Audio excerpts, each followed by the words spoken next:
We are rooted in our community. Streamers and creators, they are our trunk. Those of us who follow loyally are the limbs and branches. The saying root and branch is defined as entirely or wholly, which is why I chose this name for my new platform. For the streamers and creators that will be my guests are 100% in on making a change, speaking their minds, and expanding others. Welcome to Root and Branch. We are rooted in our community. Oops. Hello, everybody. How's everybody doing out there? I hope good. So this is going to be a whole new thing. This is what we're going to do every Monday from now on. I'm going to have 3 guests in the background. I kind of made an oops tonight, and they know who each other are, but that's okay. We'll let that slide. First time doing it and all.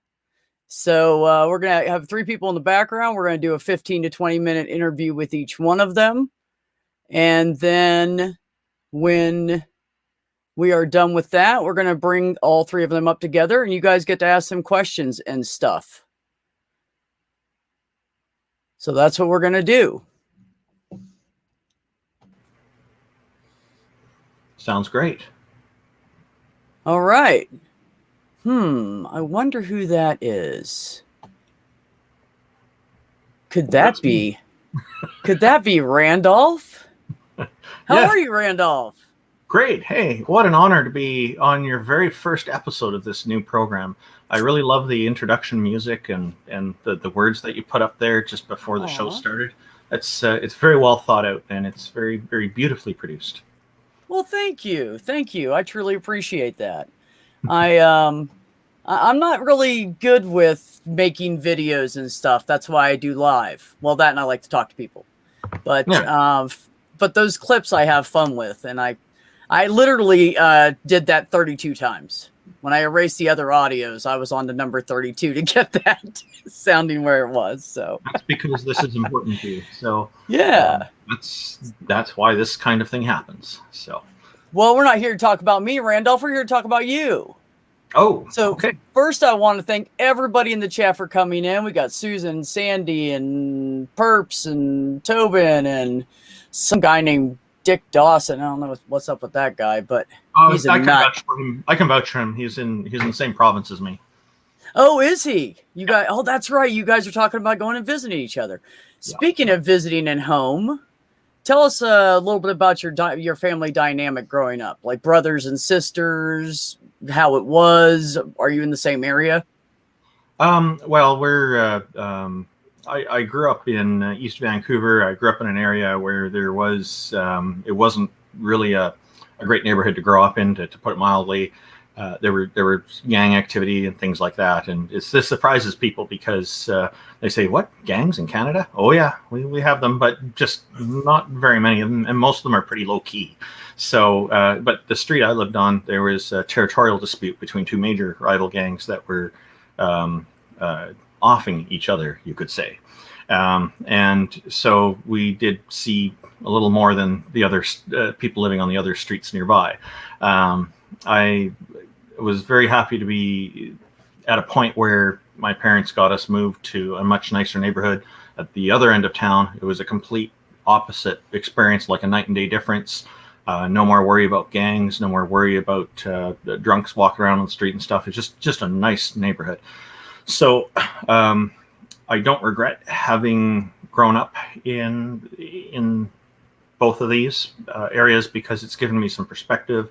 It's helped me to have a little bit of street smarts. I don't proclaim expertise on it, but at least I kind of know when it's time to leave the bar in certain scenarios. I wouldn't say all, but it has been helpful to me over the years. So most of Canada here is actually really, really nice. It's the vast majority of it is great. It's very safe. There's no real problems here that we really have to worry about. Nothing too serious. So it goes well. So yeah, my parents are with me all my life. I have a younger brother, and I'm also since I was very young, I had an interest in electronics. Originally got into electrical and then got into computers, and basically have been working with computers since elementary school years, and still it's a career for me today to work with this. So yeah, that's where I'm at with this.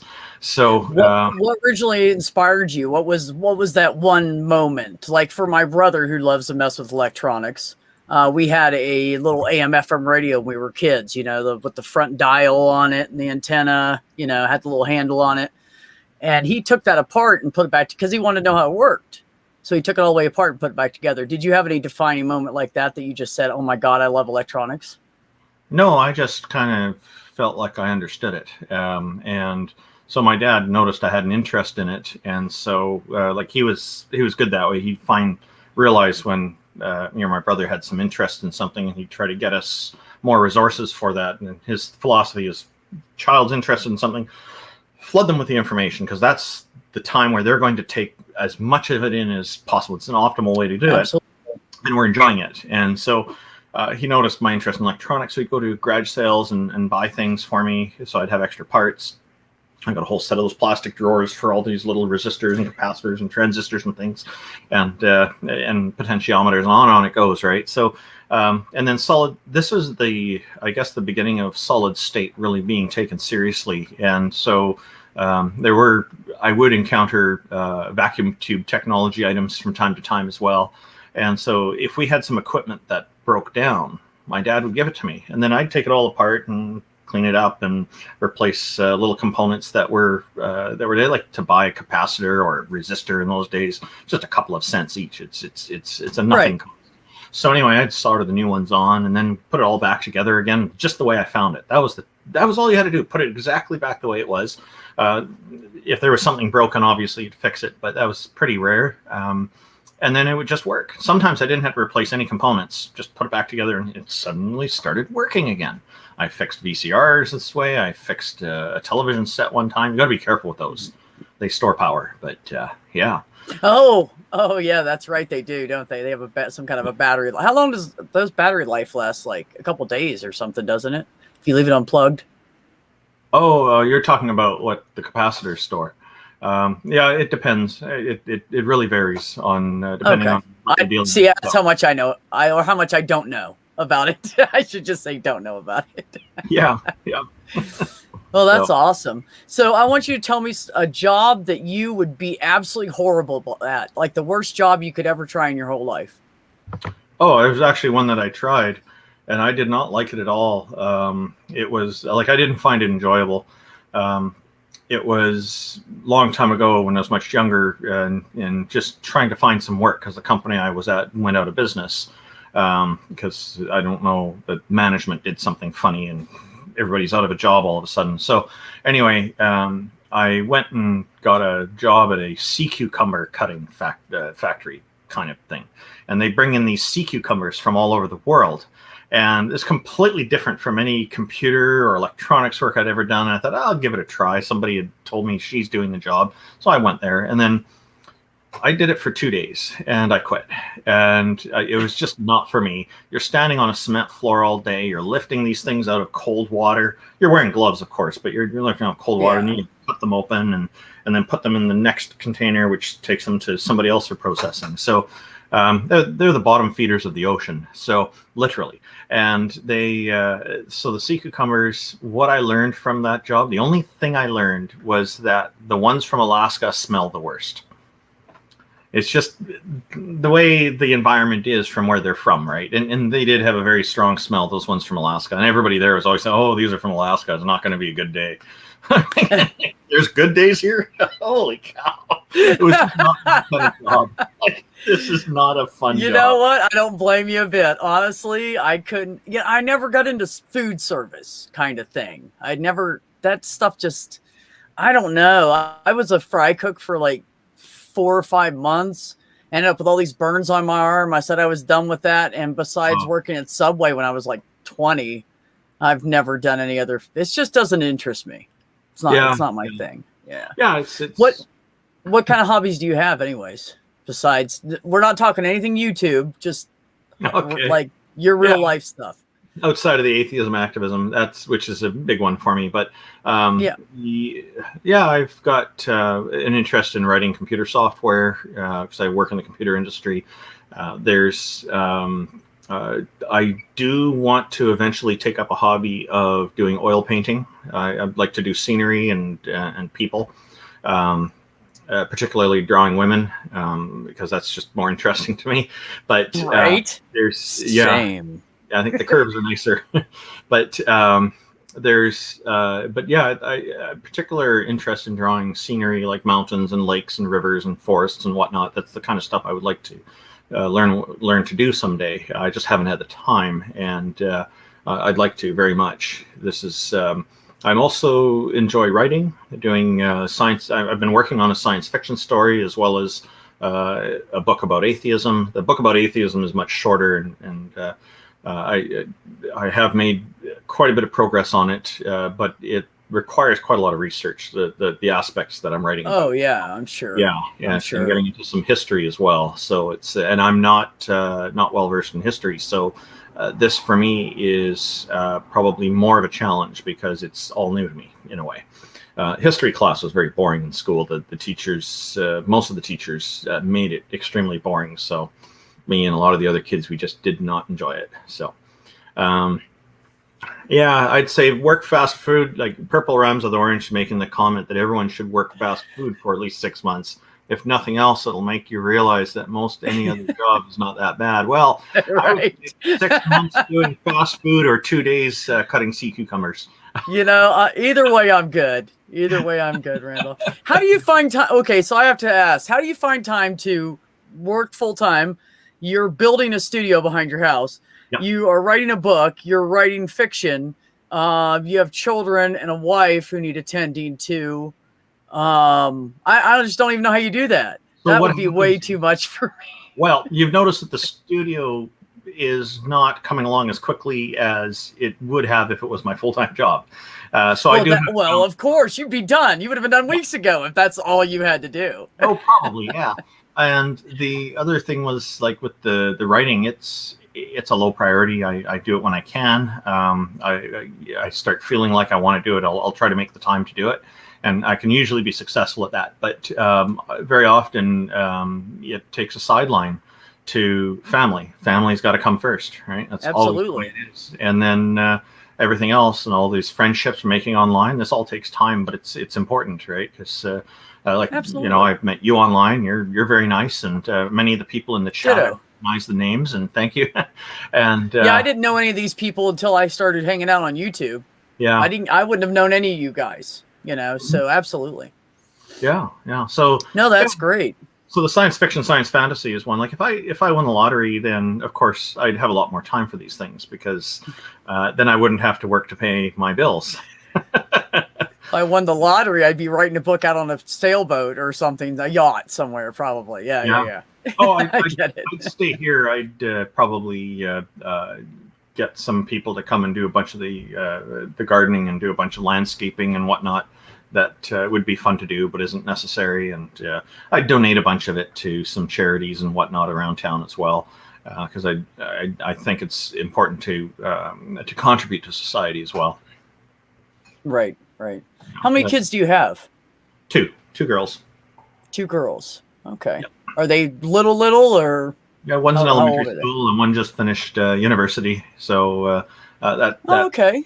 Keeping us busy as well. So. Yeah, we're pretty private with our family life, though. So, like one of the rules that we have is that our kids, they're below the age of majority, so no pictures online. So right, absolutely. There's a lot of people who don't do that. There are some who do, and the reason we do that is because that way, once they're old enough to have thought about it for themselves and make their own decisions on it, they don't have anything from the past that could be not as well thought out, that could be potentially problematic for them. So we're just making it easy for them with this, because once things are online, it's very unlikely that they're going to disappear. Oh, absolutely. And this is something I tell people: if you're going to do something stupid online, remember that one day your child is going to see that. And some of them say, "I don't have a kid yet." Well, but you're gonna. Aren't you? Yes. Well, then your kid's going to see it one day. Do something that will not be embarrassing and cause a very long explanation and give them leeway to do whatever they want. I'm just saying. Yeah. It can come back on you. Absolutely. Yeah. So I have one more question for you, and that would be, if you could spend one day anywhere with one person, living or dead, where would it be and who would it be? Oh, of course, it'll be my wife, and we would be out in the forests hiking around with some nice lakes and nice scenery, a mountain range perhaps, preferably on planet Olenoth, which is in my science fiction, science fantasy story. But for a real place, there's some places around town that are great, up in North Vancouver. You could have gone bigger. Like, I want to hike in Fiji with my wife. So there are some actual sand dunes in Alberta or Saskatchewan. The next province is over, and my wife likes those, so we'd probably go to those places as well, because it'd be interesting to see. And they look exotic, like pictures you see on tourism guides for other places that have sand dunes in the deserts. And here we have some in Canada, it turns out, and the mountains of sand are moving around just like in other deserts. So and we could probably do that too. So that's a good idea. So, well, she enjoys hiking in the woods with me too. So it's like we both enjoy this very much. Getting kids to like it is a different story, but it's how it is with kids. They have different interests, right? But well, usually if you make it fun / educational, you can keep their attention, because kids are little sponges anyway. More fun than it. Oh, you're at that point. Okay, yeah. You're beyond the everything is interesting, daddy. Yeah, that's right. And those years are definitely well remembered, and they remember them too. Like in those times, I had I guess when they're 3 or 4 years old or 5 years old, I took a picture from online of a periodic table of the elements. I'll send you a link to it so you can show it to the audience later. But this has the picture of all the elements from the periodic table, and it's all in child cartoon style drawing. Oh, that's cool. I got it laminated and I put it up on their wall by 11 by 17 paper, and I just put it there. I didn't say anything. And so after about a week or two, each of them ended up, when it happened to them, they started asking about it, and then we started talking about it. And so they took an interest. And the older one, when she got into high school, when chemistry class rolled along and they started introducing the periodic table of the elements, that was an easy part of the class for her.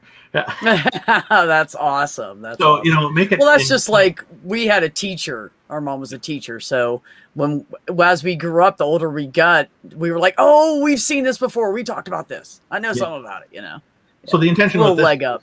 So the intention with this was to use a passive approach. So it's not actually putting any pressure on them to learn this stuff. So they just took an interest, and I said, so what's your favorite element? And they, most people have a favorite element, and one of them has 2 favorite elements. And she said, is that okay? I said, of course it is. It's your preference. You decide. And so that's how we roll with things, right? So anyway, this worked out well because it was interesting to them without being forced. Without any pressure. And then when it came into usefulness in high school, they already had, at least were able to remember a lot of it, more than half. And so It was very helpful to them. So it really made a difference. So we like to do little things like this, introduce things to our kids this way, because that way they're not feeling pressured. And if they don't take an interest, okay, we'll move on to the next thing. And that's what you have to do. You just have to pay attention and try out different things, right? And they'll have to go through it with it at school anyway, and then, they'll learn it then. But that's how it goes, right? So, yeah. Right. Absolutely.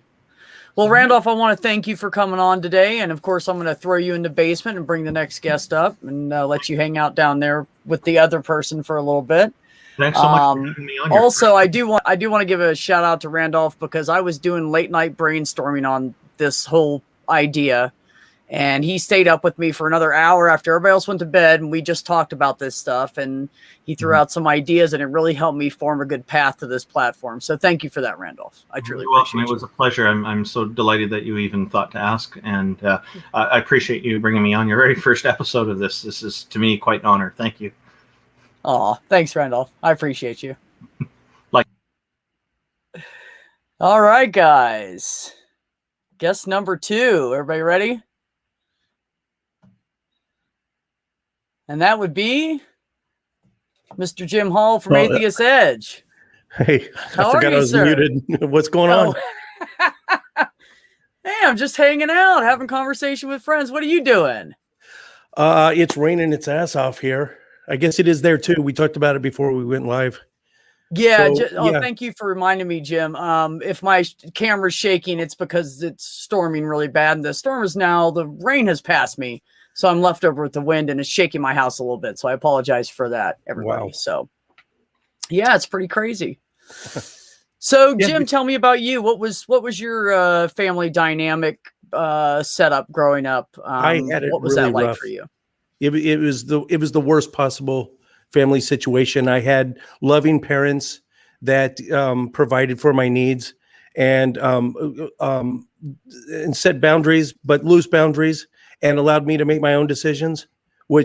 Hence why I'm a cradle atheist. They were Southern Baptists, but they were hippies, so they barely went to church, and so I've never prayed. I went to Vacation Bible School 3 summers, but I've never prayed. I was always asking questions. I got kicked out of Vacation Bible School that 3rd summer, asked never to come back because I guess I was changing I was making the kids ask too many questions. Yeah. So yeah, it was the worst possible. I feel like I was probably too sheltered and too cared for. So when the big bad world hit me, it was kind of more of a shock. I get same. For the first 17 years of my life was just gravy. It was I wasn't ready for it. And then of course I rolled right into the Marine Corps. So my entire adult life, all I've known is the military. And I've been out 7 or 8 years. I'm retired. I did 21 years, 43 countries, saw the world, did all that. And it's been 7 or 8 years and it's still hard to adjust to civilian life. So yeah. Yeah, I was actually talking about that on one of my streams about a week or so ago, that when you're in the military, that dynamic, that's part of your family. You may have family at home, but that's still a big part of that's like, almost 50% right there. The people at home you love, but that's your family. Those are the people who have your back and you have their back, and you've gotten to know each other on a different level than you'll know anybody else in your entire life. So when you get pulled back out of that, even with a family home, you feel lost because you just lost thousands of people in your life. You go back home to wherever you're from. You probably don't live near anybody. You might have 5 or 10 or maybe 20 people, if you're lucky, that are in your area that you can still have that family dynamic with. But I mean, that's tough. If someone wanted to argue that the Marine Corps is a cult, they would have some good arguments, actually. It's tight knit. We revere our heroes. Archibald Henderson, everyone knows Smedley Butler. I mean, we're taught on this stuff. And, so there's those charismatic leaders that came before us, some living, some dead. General Mattis, the one, Trump's Secretary of Defense, hardcore Republican, but he's a Marine and he had the good sense to get out when the getting was good out of that administration. But you know what? If he ran for president, it might be the first time I ever vote Republican. I mean, that's how. I guess if you know you're brainwashed, is it still brainwashed? I don't know, but it's a tight knit community. It's a family. It's kind of like a mafia where you don't really talk to anyone else unless you're talking to your little crew, right? Your family. Right. I'm going up to Wyoming in July with a bunch of my Marine buddies to go visit a fallen Marine friend of ours. And we're going to barbecue with his family. We're going to go see his gravesite, and I haven't seen these guys since San Diego, like 1999, 2000. It's been 20 years and we're just going to hook up and it'll just be like, we never left each other. Yeah. And that's a dynamic you don't find everywhere. You can't find that like in a typical workplace. It doesn't, just doesn't happen. So I can definitely appreciate that. Do you have kids? Yeah. Randolph, gosh, it's eerie how our lives are kind of similar. I've got 2 girls and one is 2 classes away from graduating college. So I'm right exactly where Randolph is. 2 girls. Nice. And the other one's younger as well. Yeah, this? she's taking a year off from college. They're 23 and 20. Oh, okay. So Yeah. he has that separation Oh, he of has got ages there. yeah. Yeah. One's And elementary, one's university. Yeah. they've been doing this thing called Camp Quest. It's in several states, and the one here in Texas, they've been going to. This is going to be their 8th year. This coming up in a couple weeks, and they started out. It's kind of like it's camp, but it's secular. It's all run by atheists, but they don't make it an atheist summer camp. They don't push anything on them, right? Right. The first year they went, my youngest, she was like, yeah, because it starts on like a Sunday. And it was a Wednesday before she realized, hey, I'm surrounded by atheists too. my kids have never believed. And which is kind of sucks because that's a product. The fact that both of them are atheists makes me kind of look bad. Like I'm way too influential. I want them to make up their own minds. It would have been given me more credibility if one of them turned out to be a Mormon, for instance. Right. You know? Yeah, but anyway, that's the way it worked out. Let's not get drastic here. Can we go with like semi-Christian before you jump all the way to Mormon? Non-denominational Protestant. Yeah. So you tried to be basically, secular with them growing up. You didn't push atheism on them. No, but I've written 2 books about it, and I'm doing this show. And damn, I said I wasn't going to talk about atheism and Christian. Oh God, was it one of the rules? We can bounce right off. I was trying to avoid any YouTube topics, and since all of you guys that I have on here are all from an atheist community, I was trying to veer. But that's okay. It has to do with your kids, so we can finish that up. Yeah. So they've been inundated with it, and my wife makes a point to let me know, listen, they didn't have a chance. And I try, if I got friends at home and I'm talking, they can hear in the other room, they're going to, you as a parent are way more influential than you think, even when you're not trying to be. I say this all the time. You constantly have to watch yourself around children, or be yourself and take the consequences when they're a teenager. Because they're going to learn everything you do. And if you make mistakes, or you lie, or you cheat, or you steal, or your children are going to do the same things. And they might do things that are worse than you. And they might one day wake up and go, holy shit, this guy's a dick. I don't want to be him. No offense, Dick Dawson. My girls are saying that too. So there's a lot of that. You still have to deal with that though. Yeah. Neither of them have any intentions of joining the military or going that route. So that's one good thing. I don't, if they ever were to enlist, maybe Air Force, maybe Navy. That's it. It takes a different kind of human being to be a soldier or a Marine, and I don't want my kids exposed to that. Yeah, it's not. It's one thing, like for instance, with me, I never went overseas. I was never deployed anywhere. I missed it twice. I moved to a different unit and just missed Desert Storm back to back, missed both deployments. So I was kind of pissed off about it, to be honest with you, but there's lots of us that get lucky and we're not exposed to that crap. And we can remember the military as just family. Cause that's what my unit was. I was at a headquarters. They were amazing people, but you had to be, straight on the nose all the time because there was a lot of brass running around, But, even if you're stateside, we did desk jobs. Jobs. It was easy. It was really the best military experience. I worked with warehouse. I learned how to drive a truck.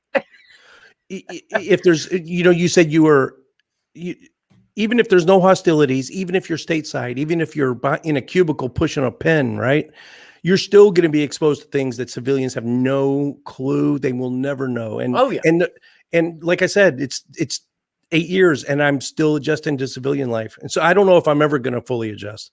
It was burned. It's 21 years. It's burned in my psyche. I don't know. Well, besides YouTube stuff, what have you been doing since then? I did Uber for a while before I enlisted. You were asking about jobs. I really didn't.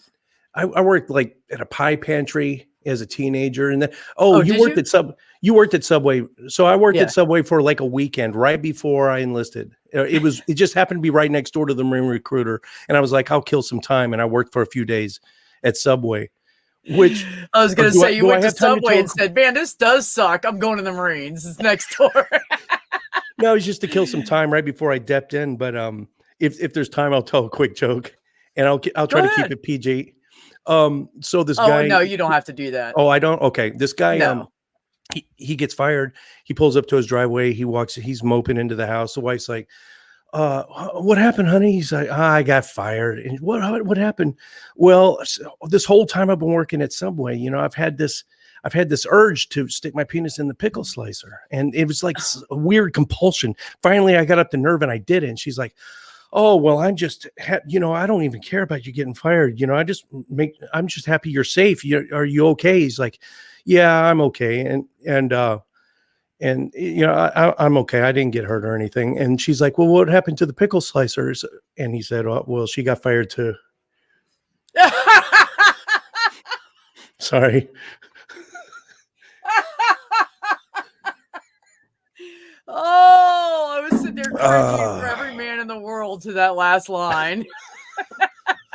That's freaking awesome. I'm gonna have to remember. I've heard jokes like that. That'll be a little different. Same ending, Yeah. That's like I'll tell this one real quick. So there's three couples trying to get into a church, and the pastor or the preacher, whatever you want to call him, says you have to abstain from sex for 3 months. And he said, I'll see you guys in 3 months. Do all these steps. You got to pray, blah, blah, blah.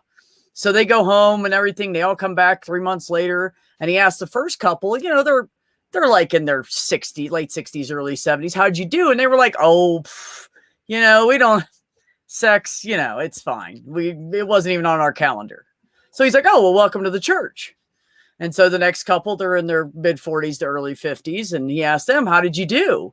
And they said, man, I tell you that last month and a half was tough. I mean, it was really tough, but we made it. And he's like, that's awesome. Good for you. Welcome to our church. So he goes to the young couple, and they're in their early to mid 20s. He said, how'd you do? And he goes, man, first month was just tough. And the middle of the second month, she bent over to pick up a cabbage, and I just couldn't help myself. And he said, well, I'm sorry. You're not welcome in this church. And he goes, that's all right. Not welcome in Kroger's either.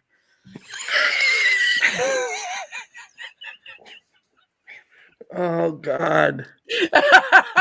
I got to write that one All down. right, enough about the jokes. So what have you been up to since then? What have you been doing to keep busy? And working on we're not supposed to talk about the Y word, I guess. But no, I'm just really doing the YouTube. I mean, just don't go on a rant on that. Yeah, I'm just doing this show. And I drove Uber for a couple years. I wrote this huge, if anyone drives Uber or Lyft and they need some tips, I wrote this handy cheat sheet of do's and don'ts, how to maximize your earning potential. So if anyone wants to hit me up afterwards, yeah. So I turned it in. The trick is to eliminate the middleman. Basically, Uber and Lyft it's a scam. You're never going to make any money because the wear and tear on your vehicle, you're making less than $10 an hour, if that, and plus the wear and tear on your vehicle on top of that.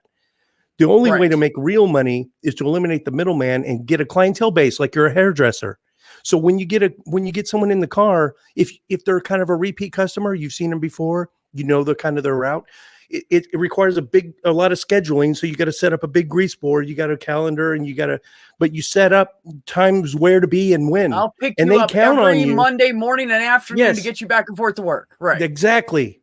And so that became, there would be some dead time and then I'd go online. But other than that, I wouldn't even be actual Uber and Lyft anymore. I was just just a contract driver. Yeah. So yeah, that's really, I did that. Really, I've been piddling around. I got lucky. So yeah, I got the military retirement. So I'm not hurting for money, except when the wife wants to completely pull up all the carpet, all 1,800 square foot. We're turning all this carpet into hardwood paneling. So there goes I might even have to dip into the Bitcoin now, but aside from that. Oh man, what that sounds like? That sounds like a first world problem to me. Totally. Gotta dip into my savings account's getting low. I'm gonna dip into my Bitcoin, replace all the carpet in my 1,800 square foot house. It's almost five figures. We're so spoiled, aren't we? I know we are totally. Yeah. We really are. We're Yes, just we are. spoiled. We're all fucking spoiled. Well, that's great. So I want you to tell me 4 people. If you could choose any 4 people, living or dead, to spend a day with and have a good long conversation with, who would it be? Isaac Newton right off the bat. He's my guy. Ah. Yeah, except shoot, there might be a language barrier there. Maybe Carl Sagan. I've had his daughter on the show. That was the closest I've ever gotten. Carl Sagan would be awesome. I remember that. Living or dead? Gosh, I can't. I'm in a pinch. I know it's now. harder. It's easy to answer It's hard one, when you're so I on the thought I'd make spot. it 4. Yeah. I don't know, just off the cuff, Matthew McConaughey, because he's thinking about running for governor in this state. So maybe have him on the show and pick his brain. That jumps out at me. And the only member of the Unholy Trinity I have never interviewed is Seth Andrews. So that would be he did a voiceover for one of our videos once, but I've never actually had him on the show. That'd be fun. Yeah, that would be fun. Okay. Yeah, I can dig it. All right. Anything else you want to say, Jim, before I boot you back into the basement? Taking up too much of your time already. No, right. you haven't. Oh, you got 4 more minutes. Go ahead. What do you want to say? No, really. No, I'll relinquish my 4 minutes and we'll tack them to the end. Oh my God, this is not a formal debate, sir. Just for that, I'm throwing you in the basement. Oh man, this is fun. I love talking to these guys. I'm so glad we're doing this for a while. Just so you guys know, I already have next month set up. So this is going to be every Monday for as long as I can get people to interview. So our next guest, third and final, is Mr. Dick Dawson. How are you, Dick? Hello, B. Great to be back. How's it going your way? So far, this is rolling along excellent. I give big applause. Well done. Thank you. Thanks for having me. You. Yeah, I'm glad you agreed to come on so soon. I was, when I started kicking this around with Randolph, I thought, my God, how am I going to get people to come on there just to do and people don't want to do interviews. So I just hit everybody up I knew on Twitter that did any live streaming or content, every single person. And I got like half responses back so far. They're coming back in though. So we'll get there. Good stuff. Yeah, it is good stuff. So Dick, start out this with everybody. Tell me about your family dynamic growing up, childhood, anything you care to share. My family dynamic, my childhood was a very original story. You see, I went out into the back where we had a field and there's a forest way at the back. And I went out and this big rift appeared and this supernatural being came out and gave me the hammer. And I had the power of Thor. So growing up, I had to be very cautious. I couldn't take up martial arts because I'd probably kill everybody I came into contact with, So to be more serious here, my growing up, single child, my mother was a little bit religious, my father not very much. It wasn't pushed on me at all, but it was very much in the community because being born in 1970, growing up as an impressionable little person through the 70s, there was a lot of religion everywhere. And I think by not having too much of it at home, I did skip. There was some of it at home. Mom would go to service and so on. Dad, not so much. And, so it wasn't like it wasn't there, but it was an environment that was very easy for me to decide for myself in where I was going to be going. That's for sure. Okay. Cool. Yeah, right out of high school, I got into being a musician. I went right off to audio engineering school and, took off being a guy that played in bands, studio live stuff, did some writing and whatnot, got on a bunch of little supporting tours and stuff, and then calmed down into tech support. Now I'm a father on a somewhat disability thing. I got a bit of a tech support thing on the side, and we just do our own thing. That was one hell of a fucking nutshell, right? Ooh, that is the fastest. Okay, well, we're done with Dick now. See it? No. So how many siblings growing up? Just me. And my son is you also were solo. yeah, and my son also an only child. So yeah, I knew that, but I was going to ask. I know how many kids you all have, but I was going to ask anyways because some people don't know. Yeah, so it keeps it in my familiar wheelhouse, right? Right. Right. There's not always as much to do. They need friends and stuff a bit more. But yeah. Yeah, that's always good. So, for those of you that don't know, in the chat or in the basement, Dick's son is autistic. And where is he at on that spectrum? And at what point did you guys realize he was autistic? How old was he? We figured it out when he was about 2.5. Really? He was fully, classified, whatever the damn term is these days. They've already changed some of the acronyms on me. And, at 50, how much motivation do I have to keep up? It kind of gets annoying, but he's a high level. So he just turned 14 and we're doing like grade 6 and grade 7 level math and so on. We homeschool. Okay. I do it at home with him. Yeah, that's awesome. Okay. And so the other thing I've always wondered about is where were you at in your life when he was born and how much did that twist where you were going? Well, that's a good question. I had just got married. We were married about a year and 3/4, 2 years. It was decided to go for a child. So, it was all planned and structured. My ex was way, I was the more natural parent to be the child rearer, it turned out. So, as things progressed and he started growing up a little bit, and we're talking toddler still, right? She was the one to go to work first and I stayed home with him. And so how it worked was by the time he was 3, we were separated and I've pretty much raised him.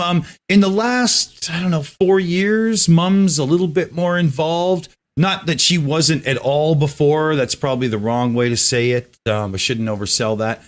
But, she's both feed in instead of one is what you're saying. Yeah, exactly. So I get a little bit more time here and there. But at the same time, there's the duality of how we do things. And we don't quite see eye to eye. Communication isn't exactly our strong suit. And so it's working well enough. It could be easier, but you could say that about a lot of things in life. If it wasn't for the phrase, it could be easier, they wouldn't have created lube, right? You know what I mean? Right.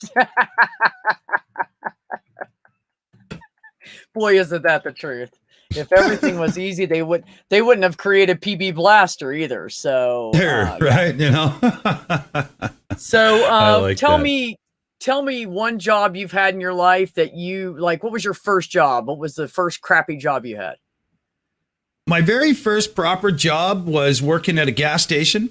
I got a job as a gas station attendant, and this is back when, somebody would come out and pump your gas and whatnot. Oh, you were the gas pumper. Yeah. Oh, I was I was 13 years old, so 1983, and by the time I had my license, I was a tow truck driver for said garage, right? They had a mechanic shop, 3 bays and whatnot. And right. Yeah, it really set me on a path of being a car lover, not just because they look cool on a poster on your wall, but starting to appreciate the engineering and the finer points of good cars. Right. I actually carried that through life too. I got to go to an auto racing school and I got to learn some cool stuff and it was really cool. That's awesome, man. That's great. So I was go ahead. Sorry, yeah. Well, I was a little lucky in a couple ways. My parents weren't rich, but they weren't poor. So when I was young and I wanted to play hockey, turned out that I didn't really skate very well, let alone play the game all that much. And for a Canadian, that's not exactly cool, right? So I wanted to play goalie the first year and it didn't work out because I just wasn't good enough. And then my parents shipped me off to this really high class hockey camp up in Northern Ontario. And I came back the next year and I was on the damn rep team. So I had a few bonuses like that. And one of them was there was no way they were going to pay for any kind of racing and sponsor me and stuff. We didn't have that kind of money, but they could send me to the racing school when I was old enough for the summer. And I did get to go. It was awesome. That is awesome. That is awesome. So next thing I have to ask you is if you could go and tour with any band, you could pick two if you want, any band, who would it be? Led Zeppelin and Deep Purple. Didn't even have to think about it, did you? No, not at all. That's just instant. Damn, trying to put this guy on the spot, and he's just on the ball. He's on the ball. I've done this live thing before. I I well, can it's give not up. just that. It's just that you have those bands so ingrained in your head that you don't. Yeah. It's my two favorite guitar players, right? Richie Blackmore and Jimmy Page. Oh, that's what I was going to ask. That's what I knew. That's it had to be, right? Right. So it goes without saying that music had a big influence on you. Where did you start musically? What got your attention when it came to music? What was it that you just said, "Oh my God, I love music"? I got into music at an early enough age where the image of like bands in the 70s like Rush and the whole, almost, cosmic sort of vibe they were trying to put on and whatnot. And some bands like that, Kiss was one of the ones, all the theatrics and stuff. I got to see one of the last Kiss concerts live with the makeup and all, and that was pretty cool. Like before they got back together and did it, right? Before sobriety, right? Damn, it sucks when you stop doing drugs and there's a world around you, huh? But I mean, there was those. I remember one of the biggest moments for me was my father came home and we had a really nice setup down in the rec room. In the back, he had like a bar with the glass wall behind and everything. And he had a beautiful turntable and a cassette deck and a reel-to-reel and everything. And he brought me home the album Rush 2112. And that was a moment that just changed everything for me, because realizing that 3 human beings were responsible for what I was hearing and how like it really affected me in a big way. And from then on, poppy sort of top 40 stuff didn't really do it for me, even though as a paid musician, holy wow, did I play a lot of it. But for me, it was bands like Yes and Zeppelin and Deep Purple and people that took it further, and like Richie Blackmore, when he really cuts out a good solo on a Deep Purple track, just put on some really good headphones. I'm touching mine because they're pretty good. And holy, let it transport you to new places, right? But the other side of the coin is my musical taste also goes to like Jim Croce. He's one of my heroes in music, and he's just a guy with an acoustic guitar writing songs. But those songs are so good that you don't need to be a virtuoso playing them to enjoy how good they are. Right. I can agree with that. So, absolutely. But you play many instruments, correct? Yeah, drums, bass, guitar, keyboards, and I did some vocal training so I could always sing backups and stuff. And then, now on YouTube, I goof around with some parody songs on my one backup channel, but it's just for fun, What I do is I take a song and I write some corny lyrics to it, and then I record it and give it a quick mix. And only if they can be done in like an hour and a half, 2 hours tops do I even bother. Otherwise, the moment's gone and you don't even worry about it, Yeah, right. Absolutely. I swear there was another question I was going to ask you. I have one. Has anybody caught? It was music related. Now I forgot what it was. Well, there's on this set I'm using, there's one image that doesn't belong. It's the little Easter egg, and nobody's pointed it out yet. Yeah, Sandy, Jim Croce is awesome and timeless. Wow. Easter egg. Yeah. On top of the case of beer. It's the Charlie Brown tree. It doesn't belong on the Great White North set. Right? I just looked at it and thought, okay, it must have some significance to you. Maybe I should have asked you. Well, yeah, it's a piece of my childhood. It's a big memory. We have an exact replica of it for Christmas every year, my son and I.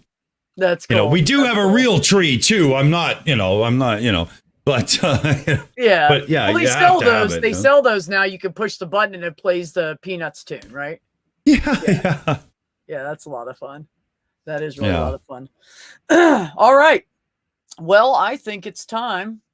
I'm going to bring all you guys up here, and we are going to Bring in the old men. we're gonna do a little mix up. Bring in the old men. Oh, that's horrible. So this is what a four-way looks like. No. Oh, Maybe Jesus. if you delete from the equation, you can do whatever you want, but I'm not up for that. Y'all are cute. My and shit. junk just bad. crawled back into my body cavity. Really? Because that's what would have happened to me if I had that, Jim. The same thing. Yeah. I felt the sensation, though. Maybe the timing was off here. So, next step, do you guys have any questions for each other? Anything you were curious about or something you just learned and you want to discuss it? I take notes. I have notes. So if no, I okay. found it interesting, Jim, comparing our backgrounds. Yeah, it's we don't know each other very well. We know of each other, and I hope to get to know you better, Jim. We always bump into each other on other people's shows. And like this my one. first question for you, that's a great segue. You and Neil, the 604 Atheist, are going to do some up north, a separate podcast, a separate channel. So is that started yet? True North Talk. That's right. The True North Talk Atheism Call-In program. Where started? I'm building the studio, literally building it with In his slippers. yeah, or And sometimes barefoot. yeah. Sometimes I take the shoes off and then I really get at it. You're muted. Yes, I am, because you're talking. Okay, Oh. I think something while you were muted. He's trying to vape over there. Leave him alone, Randolph. Jeez. It did look like he was Gosh, talking. this Mute was guy. going. You just- oh, yeah. So Talking once to we me. do this built, we're going to start this program. It'll be similar to the Atheist Experience program. Neil and I will be the regular hosts on it, co-hosting it. It is a sub-project of the Canadian Atheists. The True North Talk program actually has a website as well at www.truenorthtalk.ca. And there you can see there's a link to the YouTube channel and whatnot and some more information about it. And the Canadian Atheists is an organization I started here. It's a national atheism organization at www.canadianatheists.ca. But you know what? I think B was saying she wants to try to cover other topics. So Sorry. Well, we all know what you guys are doing on here. Most of us follow you. Well, actually, that's not totally true. There are some people, I'm sure, out there that do not follow all three of you around the YouTube environment. So if you guys would like to do a quick thing, we'll do it at the end. We'll do a quick thing and let you guys show. Of course, I'm going to let you do that anyways, of course. So if there's anybody in the chat that had any questions for any of them, throw it in there now. Now's a good time. We'll take questions from you guys. And also, is there anything that any of the three of you wanted to talk about that we didn't get a chance to cover because it was a short window? Well, I'm delighted that Jim notices what I'm doing. So thank you, Jim. I appreciate that very much. I really do. And I know Mr. Dawson knows all about what we're doing because he's been tuning in for the construction in progress. So he knows where we're at. We just put the roof up the other day. But yeah, I guess I can't wait to be over there. Number one, to help with, sound and microphone setup and so on. Yeah. But two, for a good round of beers before an episode, and then three, an episode, because I want all three. I'm not leaving until I get them. I think you forgot a number 4. Another round of beers. Oh, well, yeah, right. Okay, Because I mean, why would you have a place to bring people together for podcasts, live shows, and whatnot, and not have a fridge? Come on. Yeah, I mean, really, we're gonna store the beer for Neil. And there's the problem-solving item that connects all the dots.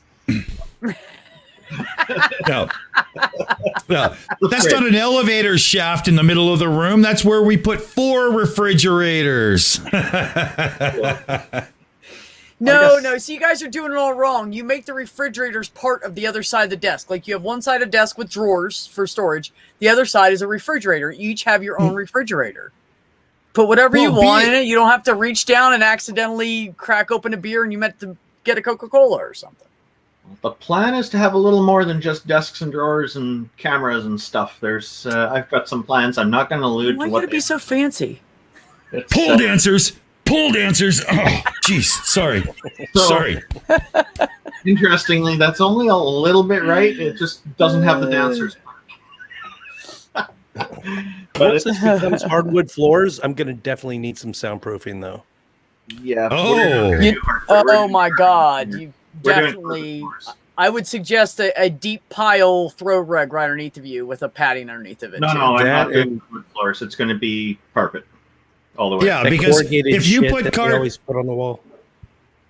Yeah. Oh, yeah. We're going. They're going to be. I went to 2 years for school for this stuff and really know the background of it. And what we're going to do is they're going to be going down to a shop I know in Vancouver, and they're going to rent a piece of gear for a couple of days, and they're going to put it in the center of the room, and they're going to analyze the reflections, and we're going to know exactly where to put the baffle and stuff, and we're going to do it proper. Ooh, damn, son. Can you make a trip down here? Come on down. He better have some damn wire strippers. I can guide you through it remotely. I mean, Yeah. Right? Or if you guys come down to Faithless Forum, it's just a couple hours from here in November, the big atheist YouTube convention. Then where's that at anyway? I don't have a clue. It's in Austin. We might be able to by then. It's in Austin. It's hard for me to get away though for a trip like that. I'd love to, but it's Neil's going. Oh, he's Alaska. And Paul and Shannon. Shannon's going. She's up there in Canada. Yeah. Jim, what part of Texas are you in? Like north, central, east, west, south? What part of Texas? North, like Dallas, Fort Worth. If YouTube atheism were Islam, this is what I always tell people. If YouTube atheist community was Islam, Dallas, Fort Worth would be Mecca, Saudi Arabia. This is the heart of. I don't know how charmed my life got. I just keep falling ass backwards into butter constantly in my life. Just living here, just a couple hours away from tons of content creators. It's just insane. So butter's a good my thing? channel would still be. I'd still be under 1,000 subs if I did once a month. Well, prior to the pandemic, once a month we would have a recording session at my house, and it would be like 10, 12 hours long, and we would get massive amount of footage, enough to cover the whole month, and we would invite just huge names. You wouldn't if I lived in Perth, Australia, there would be no way I could pull in these people. Would just be, coming into the show and hanging out. It's just a charmed life. Yeah, no, you're lucky. I'll tell you that. Maybe you just deserve that after all the other crap you've been through. Taking shrapnel and like somebody was like, you know what? Into Humvee. Yeah, after all that, maybe you Firefights. just here. Let's give him this. Here, take that. There is no karma though, but if there were, I guess that would bit of explain it. something. Excellent. So now I'm going to open it up. Anybody in the chat wants to hop in, have a conversation. I think everybody out there I know. If you're going to be a dick and come in, just don't do it because I'll just kick you. Okay? So let's just avoid that. Yeah. Randolph. I don't play that shit. Yeah. First home computer and first programming language other than BASIC, of course. Oh, first computer was the Commodore 64. And so that would be my second programming language would be 6502 machine language. Ah, okay. I had a feeling. And I was doing that in my elementary school years. Yep. Did you have the fast load for the games? Yeah, I got that later. There's a couple of different options for that. So it sounds like you're familiar with this machine as well. It's the first computer I ever played on outside of, my mom went to college when I was a kid, so we used to go in and fuck around in the computer science lab. We had free reign to the whole entire college because everybody knew our mom. Yeah. But as far as like playing on something that didn't have a green cursor, yeah, the Commodore 64 was the first one. And I've told this story before, and I'll tell it again because it's funny. I went over and I was hanging out with this woman who had one, and we were going to hang out the whole day, and she was going to let me play games on her computer, and I was all excited about it. And she stuck the first game in, and I was like, cool. How long till it loads? She goes, well, I got this fast load now. It's literally twice as fast, almost 3 times faster than it used to be. I was like, awesome. How long is it going to be? And she was like, oh, it's like 3 hours. Oh, Jesus. well, It taught patience. Yeah. so when people say, man, why is the internet lagging right now? I'm like, psh, I'll just go take a piss. I'll be back. You know, like that's nothing. It's just nothing to wait that long. I literally waited 6 hours on a game one time to load on that Commodore 64. 6 What hours. What was your first computer, Dick? Wow. I can't remember what the game was. It was like the most complicated one they had. My first computer was the TRS-80, the original, what became the Model 1 afterwards, right? Although it wasn't, it was just the TRS-80 in the very beginning, The right? Trash 80. I had the Model 3, yeah. Oh, we had the Model 3 in school. I was really lucky to be in a very, very privileged situation for school. Not that it was like a rich kid school, but for some reason we were picked to be a pilot program. So we had like 7 Commodore PETs. We had like 12 TRS-80 Model 3s, and we had some Apples as well in this one classroom of our school way back when. And it was really, really cool. I mean, I got a taste of assembly on a 6502 and the Z80 at the time, right? That was yeah, right. And I mean, because you're flip-flopping and you're only young and you're coming at a basic hardcore as if you got the world by the horns, you know, we didn't learn that much, right? But we got a Commodore VIC-20 as a home computer shortly after the TRS-80 because my father, he was up-and-coming executive in a big firm, and the TRS-80, that was cool because he wanted us to have one right away. He never learned them. But he started selling Commodores in the stores. And so he got rid of our TRS-80 like it was the devil. And we had a Commodore VIC-20 after that. But I went to color. You know, it was such a step up from the TRS-80. It was so good, right? Yeah. 16 colors. It was great. I had a gap that's from old. from that point to when I was in the Army or from when I was in the Army to that point. When I was in the Army, we played Wolfenstein.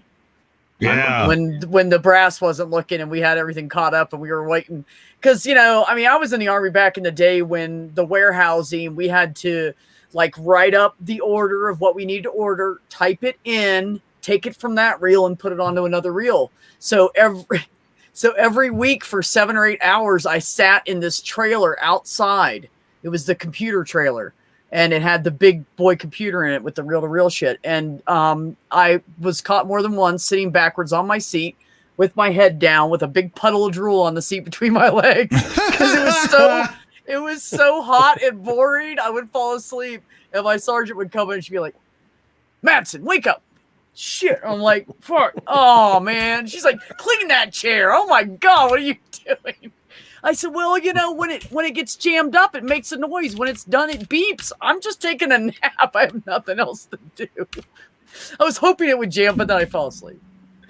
Yeah, that was good shit. In the chat there, Purple Rhymes with Orange says, sprites, animated sprites. Don't forget the sprites. Now, that was the big advantage of the C64, but you've got to also give massive props to Jay Miner and the team over with the Commodore or the Atari 400 and 800 series because, wow, they had some serious hardware in their day.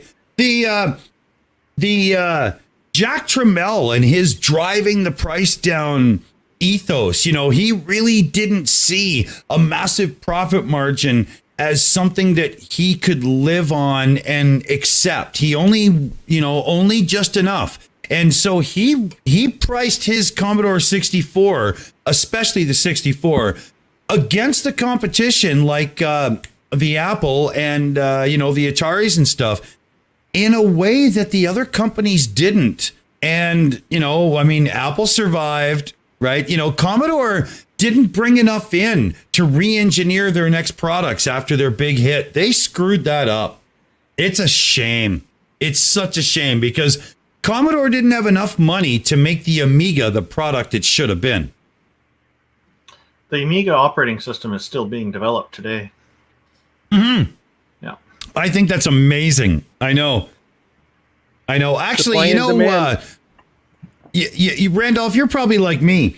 Do you have a system off to the side and you play with some of those alternative OSs and install them and whatnot? Like I have what I call a bitch box, and I've put weird Linux distros on it and strange ones like React OS and all kinds of, the evolution of BIOS and whatnot. And what did you say? BS? BIOS. You guys lost me like 10 minutes ago. I don't have just one. I have multiple.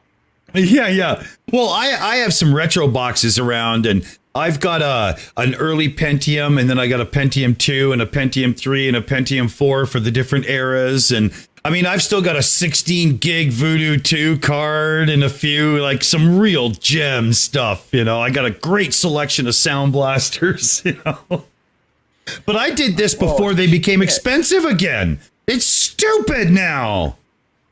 It'll pass. Just got to be patient. Make me up a little sound card for my mic and send it to me.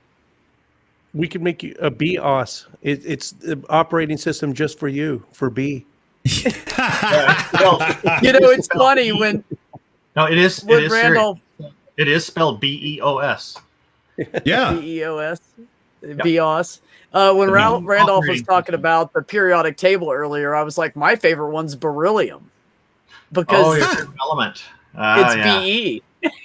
Which, by the way, is a very rare element.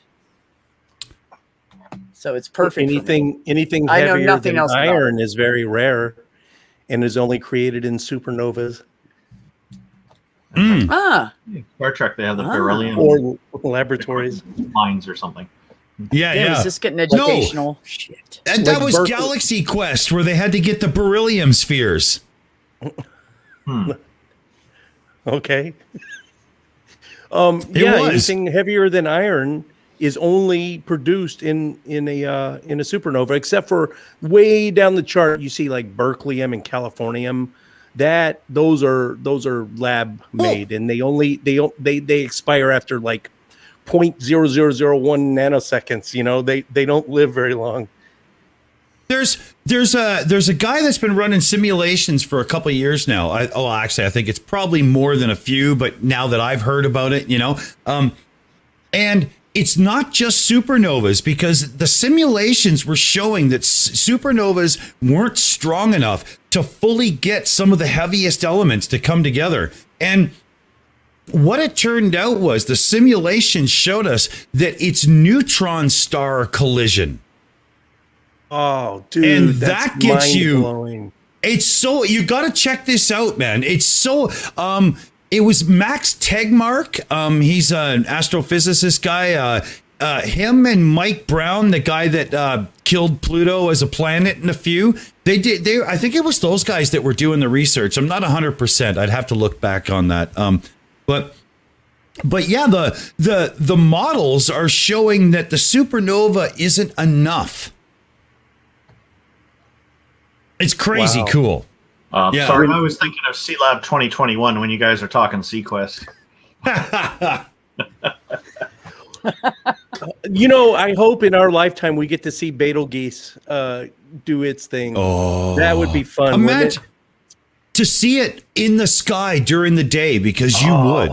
Dude, it would be right. You guys forget Hell Bop. You could see that in bright as day. That tail. And it was just the coolest thing, and just to be able to see a supernova in our lifetime would be awesome. It's due. It's probably overdue. It probably already happened. Yeah. It's just taking a while for the light to get to us. Yeah. That's that whole time thing, right? Well, the speed of how fast the photons can travel over that distance is what it is. Yeah. I don't know how far the right shoulder of Orion takes to get to us, but yeah. Well, how many light years is it away? There's your answer. Yep. Yeah. Interesting. Because right now, I mean, it could have blown up quite a while ago, and we're only about to see it in a few years, right? Who knows? But Amy's comment in the chat that it would be, we'd love to see Betelgeuse go. That would be cool. I guess any life on planets near Betelgeuse might have a different perspective on this. Yes, that's true. Hey, What's it would the be odds cool that for that amount of time till it hits you. It would be really cool. Yeah, what would be the odds? I mean, from that far away, the exact precise coordinate, for any gamma radiation to hit us, would we be in danger of a supernova from that far away? Probably not, right? I don't know. No, as far as I know, we're not. At that distance, we're really just looking at, stellar light still pretty much, right? Right before the show, incidentally, I was watching. It's a 30-minute show, and I forget. If you get on YouTube and search time lapse of the universe, it takes you from the singularity all the way to the decay of protons to the heat death of the universe. And I mean, it's 30 minutes long, but the last 15 minutes is basically just all that's left is photons and black holes, and that's it. Yeah, and it takes the rest the big of the freeze, age of the universe. man. Yeah. And then at the very, very, very end, all it is a few stray protons. The last black hole dies, and it's done. No more matter. If dark energy doesn't slow its roll, man, that's all we're going to end up with. There's no other option. And then as soon as the last proton decays, once it's just no more black holes, no more matter, and it's just maybe a few stray photons, then time will be meaningless. The universe will go back to being timeless. Well, that comes down to one of the few fundamental debates that I've heard people go on about for years. Is time linked to entropy? Yes or no? Right? Because I mean, time is something we observe. The passage of it is something we observe. I don't regard it as a dimension that we can traverse either way. It's expressed that way, which confuses a lot of people. But there's a few deep in the physics community that say time is absolutely a real construct, and the only reason it has to be real because you can warp it, right? And so that's one of those things. There's man, thing is, how do we know we're really warping it? How do we know that it isn't affecting? There's other effects going on, right? Well, the Einstein train thought experiment, that's pretty crazy, man. To the one observer, the beam of light gets to the two people at the end of the car at the same time. But to the other observer, one sees it first. How do you wrap your freaking melon around that, man? And none of us are high right now, I guess. And check this out. It's crazy. Yeah. Is weed legal up in Canada? Yep. Hey, is 100% legal? Wow. Texas is probably going to be, when gay marriage, once about 13 states legalized gay marriage, and then the rest of them fell like dominoes, that will be when we get legal weed, because they're going to hold out it's going to be us or Mississippi. We're going to be like the very last ones. See, I'm in New Mexico, and actually I haven't checked in like a week or two, but they were in the process of making it totally legal here. It's already legal medically, and they're going to make it legal recreationally too. So there's going to be some money to be had. Oh, this state, they're trying to. You heard they almost passed a law that's basically going to keep black people from voting. That's where my state's at. The voter restriction law just got filibustered. Are you kidding me? The Democrats pulled an ingenious little thing yesterday. They just up and walked out. So therefore, the state legislature didn't have a quorum to vote on it. On the literally the last hour, right before the vote, the Democrats got up and walked out, and there was no quorum to vote on it. Otherwise, massive voting restrictions. It would set the standard for the rest of the country. That's good that the Democrats did that. I mean, if they're going to play dirty, I think we should play dirty too. Yeah, that's why I like it here too, Susan. It's a very I'm lucky enough to live in not only a democratic state, that is mostly ran by Democratic people, but I live in a liberal part of it, so I don't have to deal with a lot of craziness that other people have to deal with. I dealt with that for years on the East Coast. I was done with it. I moved out here where it's quiet.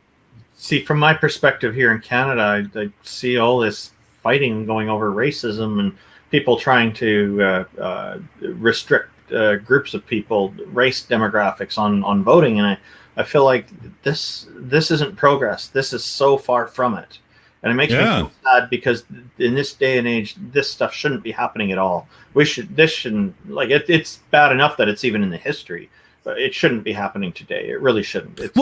Are people forgetting history? Are we not supposed to learn from it? Because this kind of behavior never amounts to anything, and it always slows progress. I mean, I don't even understand the American point of view on healthcare. A healthy populace works harder, contributes more, and as such, the economy flows. Why don't you just simply have healthcare? What the hell? You know, you're injecting common sense into the argument, Dick. Think about all those people that won't have jobs because they won't be on disability because their shit got fixed. We can't have that. Dick is making the mistake of injecting. Dick is making the mistake of injecting logic into this conversation. 41% of this country still believes in angels and still believes the Noah's flood happened. It can't be reasoned with.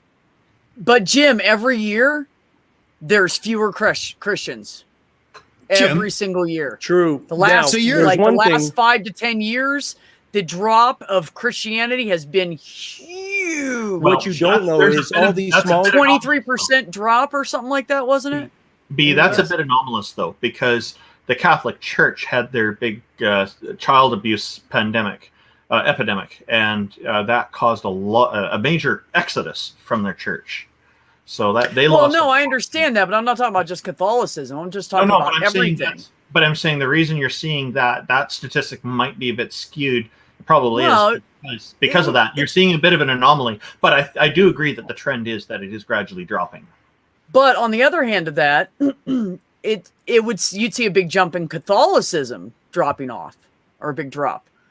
But all the other people in the other religions are like, see, those damn Catholics, I knew I'm better off a Baptist, or we're Methodists, we're better than that. We don't, that doesn't happen here. So then they just feel like their faith's better, So I think, yes, I'm sure it has the Catholic Church and their raping priests and shit. Not that it doesn't happen in other churches. They're just the ones that got caught doing it. I'm sure that had a big influence on it. What people don't understand sometimes, if they're not around, especially in the Bible Belt, is all these small churches. Yeah, they're folding, they're going under, but the mega churches are rising. The population of the Joel Osteens and the Kenneth Copelands, they're growing. So they're collectivizing. They're getting stronger in certain areas too. Yep. Yeah, they're reacting. So the big rich ones that can afford to hire people to figure out the strategies for them if they don't figure it out themselves.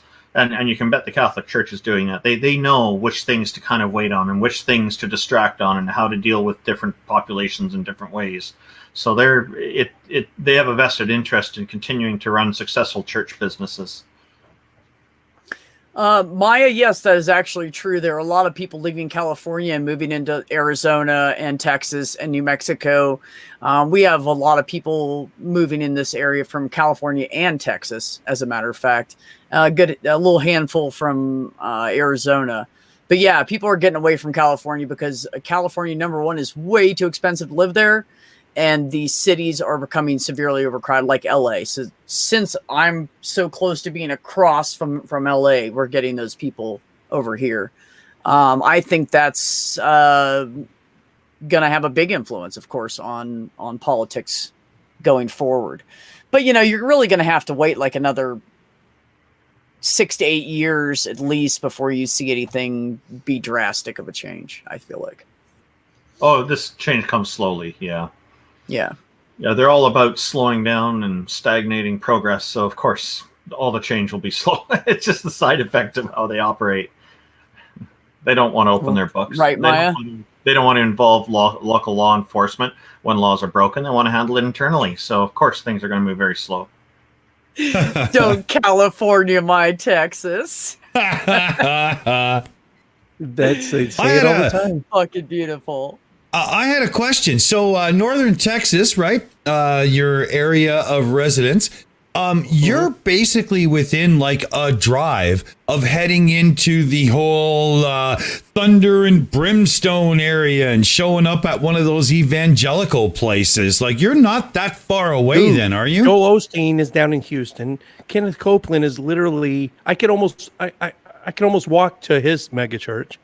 Robert Jeffress, Trump's pastor, is we did a protest at his when he tried to he did a sermon on America as a Christian nation. So I thought he was going to say the Mount. No, the sermon the sermon was America as a Christian nation. So we went and protested that. And so he's literally right down the street from us. Yeah, there's mega churches right around here. So they're in walking distance. They're basically in a stone's throw distance. Oh, I shouldn't have said that. Yeah. I say where I No live, throwing stones, anyone. you could swing a dead cat and hit a little yokel church around here. There's more churches than there are fast food joints. Are there lots of dead cats there? Might be like a pandemic going on. Yeah. You can just pick a dead cat anywhere and throw it and swing it around. You're going to hit a dead church. I mean, a church. And like if Susan you have saying, a dead cat epidemic, why isn't Chinatown taking care of that for you? Susan was, I think, Susan or someone was saying, yeah, it seemed purple, and the big cities are purple. In Austin, they call it the blueberry and the tomato soup because Austin might as well be Portland or Seattle. So, I mean, the big cities are definitely blue. If you were watching the election coverage in 2020, I mean, like literally for the first 4 hours, it looked like Texas was going to flip. It totally did. My wife and I were like, no, this can't be. And then, of course, it drifted back over. But yeah, I mean, we're close. We'll see. Yeah, I got excited there for a minute, like for you all. Yeah. I've never been in a conversation with the blue and purple references. That was new to me too. I don't follow politics at all. So that blue and purple was right and left, just a reference to the parties, right? The red is Republican, blue is Democrat, and when we say but you guys are still part of the Commonwealth. Very divided. You guys are still part of the Commonwealth. So in the UK, it's the exact opposite. So blue is conservative in the UK, so it's flipped for us. Okay, and when you guys except we call it progressive conservative because we like oxymorons. No, you say progress instead of progress, and a boot instead of about, and Z80 instead of Z80. Progress is. I got to fire one back across the bow here. The opposite of progress, Congress, you know. So if you guys have a wrestling match, do you call it a wrestling boot, or do you call it a wrestling bout? Yeah, you know that a boot. That's only our very maritime, like fisherman community, and I mean the very tip of it. And for some reason, let's talk about tips here. What the hell, Dick? No. Oh, I'm sorry. Go ahead. And every Canadian's been featured on South Park. Yeah. Well, all five of us, right? There's Brian, Bruce, Derek, and Scott. Nobody likes to talk about Scott, though. Yeah. No, there's Canadian YouTubers. Paulogia, Shannon, they say a boot every once in a while. And they say, what's that thing they always say? They say, if you're yanking someone's chain, if you're pulling their leg, you guys say you're having a go, right? You're having a go at someone. That means that's Eastern Canada. That's Eastern Canada. Yeah. That's not Western Canada. That sounds almost UK.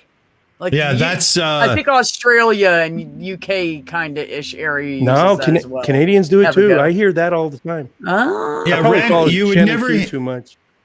You'd never hear Randolph and I say you're having a go. That's not West Coast. We don't do that. Okay. No. I agree with you. I agree with Dick here. We don't do that here. So. No. Yeah, it's amazing how different everything is. Everybody says the East Coast and the West Coast are different, but I mean, they are. They Big are time. they are here, but they're kind of not at the same time. All of our East Coast have just turned into fucking tourist traps that are way too expensive to live in. That's what pretty much every East and That's West where I Coast in live. the U.S. is like that. That's exactly if you're where I around live. water, it's just a fucking tourist trap anymore. I'm surrounded by it. It's just true. Now on the south side, like Louisiana and all that, people still own their own properties up against the water there. That's a whole different ball of wax in the Gulf. But yeah, if Atlanta and Pacific, it's the politics change state to state. You can go to parts of California where people are not progressive. You can go down south where people are more, or all the way up north where they are more.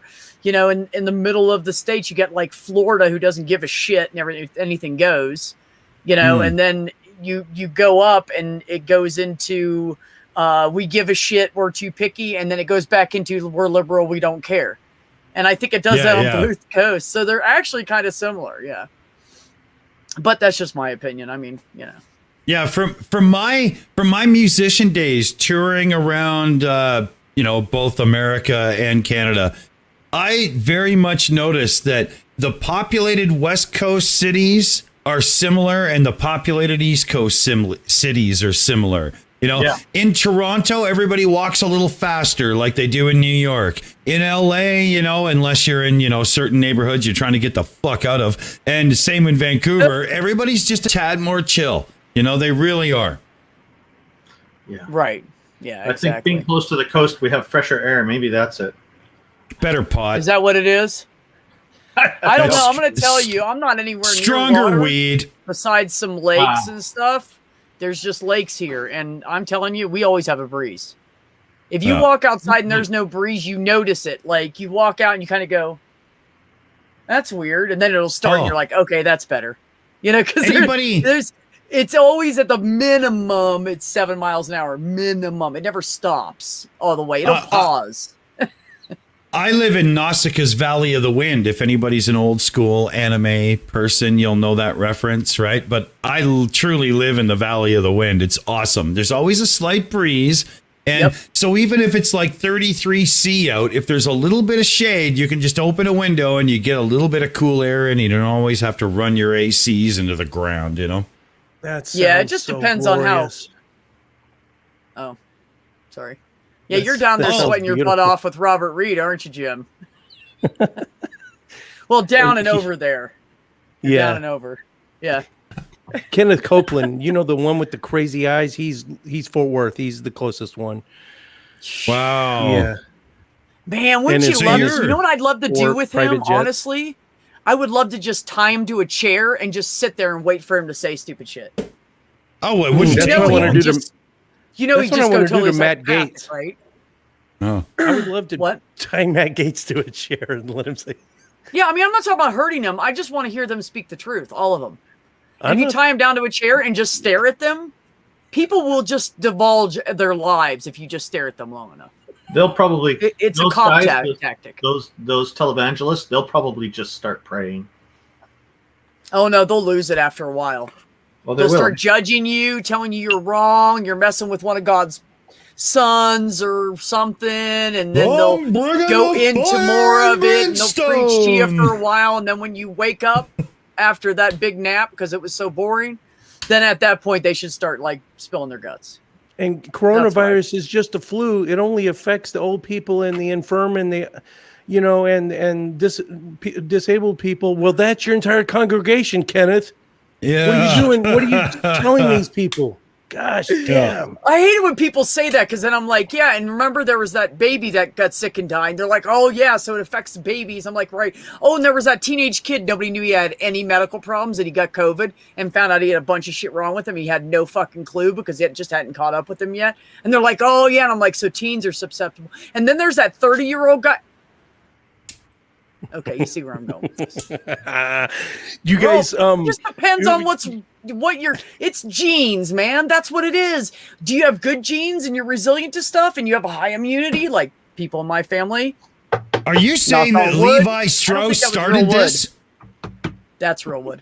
Or then you have the people that are just predisposed because of their genetic makeup to getting shit. You just, if you don't keep track of that shit and you don't know, then you're stupid. You know, I know a lot of people on YouTube that are staying in their houses as much as possible. They're triple masking because they have a low immunity and they fucking know it. You know, if you do and you run around, you're going to get something, whether it's the flu, something's going to fucking kill you. But COVID's just more likely to. My whole family got it in December, and it was 4 days to recover from it. And then I thought, okay, it's kind of like it's a virus, so I kind of likened it to a flu. And so I thought, once I recover, okay, I'm good now. Then I read a report. I don't know how factual it is, that if you've gotten it, it ages your brain by 10 years. And then now I'm like, oh, shoot. So now you can't find your glasses? No, it hasn't affected me yet. Sorry. Thank goodness. But no, sorry. I couldn't if I wasn't if I wasn't a super genius, I mean, it might bring me back closer to like normal human intelligence, but still I don't want that either. God, that'd be so boring. We don't want you there, Jim. We want you up high. Stay high, man. Stay high. I mean, yeah, okay. You guys have started walking out without it. I'm assuming you're all vaccinated. You gone out in public without mask yet, and if so, what do you do to try to other ways to show people you're not vaccinated? I mask all the time. I'm not vaccinated. I mask all the time. The only time I don't mask is inside my own home. You know, if anytime I'm in a public place and I'm around people, like my landlords are like my family, I go over there without a mask. We all, you know, hang out and stuff because we're careful when we leave here, you know. But I think they're probably vaccinated. I'm not vaccinated yet. So the United States Center for Disease Control, the CDC, I think made a very irresponsible announcement of telling people that once they're vaccinated, they don't need to wear masks. The problem is that the vaccinations don't cover all strains. And so a person could still potentially catch it or carry it and spread it to others by not wearing the mask. So I think the CDC is being irresponsible, and if I could scold them for it, I would. You know, it's like there's ridiculous. The problem is that irresponsible. Unless you're going to give people tags that are nationwide that they can put on themselves that say, I have been vaccinated, and it's some kind of like a federal ID or something, you don't know. People can lie. Well, that's the problem right there. I have PTSD and I don't have a card to not wear a mask, but I could tell people, hey, I have PTSD. I don't have to wear a mask. And that's the problem right there. That's the problem is the COVIDiots who were saying I have an exemption will now just say I'm, you know, vaccinated. But what you'll have is these little groups of idiots that get together, right? And they will have tiny little flare-ups as everybody else is vaccinated. And it hopefully won't mutate into other strains that therefore break the vaccination, like Randolph was alluding to there. Because that's the problem. If we don't reach a real herd immunity, it's just going to keep coming back. And I still wear the mask, even I'm vaccinated. I do, because I don't want to contribute to spreading something new. And we're in a point now where it's not like the flu. This thing is still fairly new, and there's still strains that we don't know about. And I think once we get a better handle on it, we'll be back to not wearing masks. How do you like the colors of this mask? Can I go with the flag? I don't know why you chose those, Randolph. I have no idea right now. Can you please explain to the audience? This is a mask. I got a bunch from Canadian Blood Services when I was donating blood. So that's the color scheme for the organization. So.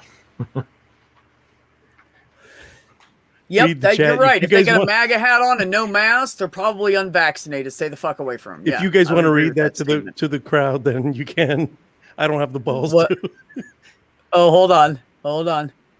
Let's see. Oh, I don't even know. I'm actually going to be donating blood on Wednesday, just 2 days away. I do. Jim, that's horrible. Just saw it. There's a bunch of women in the chat. I am not reading that shit out loud. No, he said, Randolph, that's what I look like when my wife has. Anyways. We're moving on. And Susan in the chat said, just ask them who they voted for, and that'll let you know if they're vaccinated. Yeah, that's the problem. A good one. Even if I nip out just, without a mask, just to get some vape juice or whatever. And it's not virtue signaling per se. I hate that term, but I don't want people to think that I'm a dumb conservative. I kind of want to wear something that says, hey, I'm safe. I'm just zipping in here to grab a coffee, whatever. I don't know. Don't mind me. But Right. see, but that's how shit spreads, damn it, Jim. Well, see, now the CDC, now Randolph said they probably jumped the gun on that, but the current vaccines, all of them, Johnson Johnson, Moderna, Pfizer, they all cover the UK, the Portuguese, the LA, all the major strains. Now, yeah, I probably just need to keep the goddamn mask on for a while. You're right. Okay, I will. Damn it. I love it when I don't have to debate with someone and they figure it out by themselves. Thank you. I don't It's the easiest conversation I've ever had. I don't particularly like wearing it because if I wear it for long enough, I start getting a bit of a rash on my face. So I'd prefer not to, but I'm going to do it because I think it's better that I get a rash than somebody dies. So I see it as a higher priority and a more important thing to do. Exactly. When I'm at work and I'm like in a hurry and I'm running around or I'm upset or something, which not at this job, but my previous job, I'd be kind of mad and running around and everything, and I'd have trouble breathing. I'd sneak over on the side of the hall and pull my mask off for a minute and catch my breath. I just ran up 3 flights of stairs, fuck. Purple has a good for a second. Purple has a good one in the chat there. Half of why I wear one is to let retail employees know I'm not going to be a Karen. And that's a very good way to look at it. Wearing a mask now is an indication of your social interaction intentions. You're showing people that you're taking care and, making, trying to help the group as it could be instead of just, me. Purple rhymes with orange is just the most awesome human being I've maybe ever met. Oh, I like him. He's a good friend. Yeah, he sent me a phantom power. When I was first coming up, he sent me a phantom power for my XLR cables, just out of the blue. Wow. And no shit. There's fans like him. Is he still a him? I know he's transitioning. I don't want to fuck up or anything. But Doorknob had another one. It's they right now. Okay. There's so many. Have you guys noticed? Purple Rhymes with Orange is the main one that has found this sweet spot to being a content creator and a consumer still. So I found myself just creating, and I don't get a chance to go and consume other people's content and comment on their shit and, interact with them more. I need to do that more. I've been slacking. That's one of the reasons I brought you guys on here, Jim. It's one of the reasons I wanted to talk to you, because you don't get to talk to people very much. Oh. You're always behind the scenes doing stuff. And I feel like a lot of people don't know anything about you guys because you guys are always so passionate about what you're doing. You don't talk about yourself. So and I feel like if people get to know you better, then they're going to understand your point of view better. You know what I mean? So have you noticed when a channel gets, well, I'm only 8,000 subs. I'm still tiny fish in the sea. But let's say once you hit about 50,000, you don't hear from them in the comment section much. You don't see them in the live chat much. Every once in a while, Neil the 604, he's a great one. He'll come in and interact, but that's very rare. You don't see that very often. And when he does, it's not for very long because he's so busy doing other shit. True, but he makes an effort. I think I probably need to make more of an effort. It's not easy. It's not easy. When you start gaining a few subscribers and start knowing more and more people, there's a lot of different places that you would like to put a little of your attention to and contribute and be a community member of. But if you do all of them all the time, you won't actually be able to do what you're doing in the social media at the same time. That's a really hard juggle. It's not the easiest one. Yeah. Yep. I would agree with that. And it's just the same, maybe a dozen people that you always see. They always, loyally show up to the live chat. And Doorknob Head, Hans P.S. and Hansen. Have you seen him? Mm-hmm. Yep.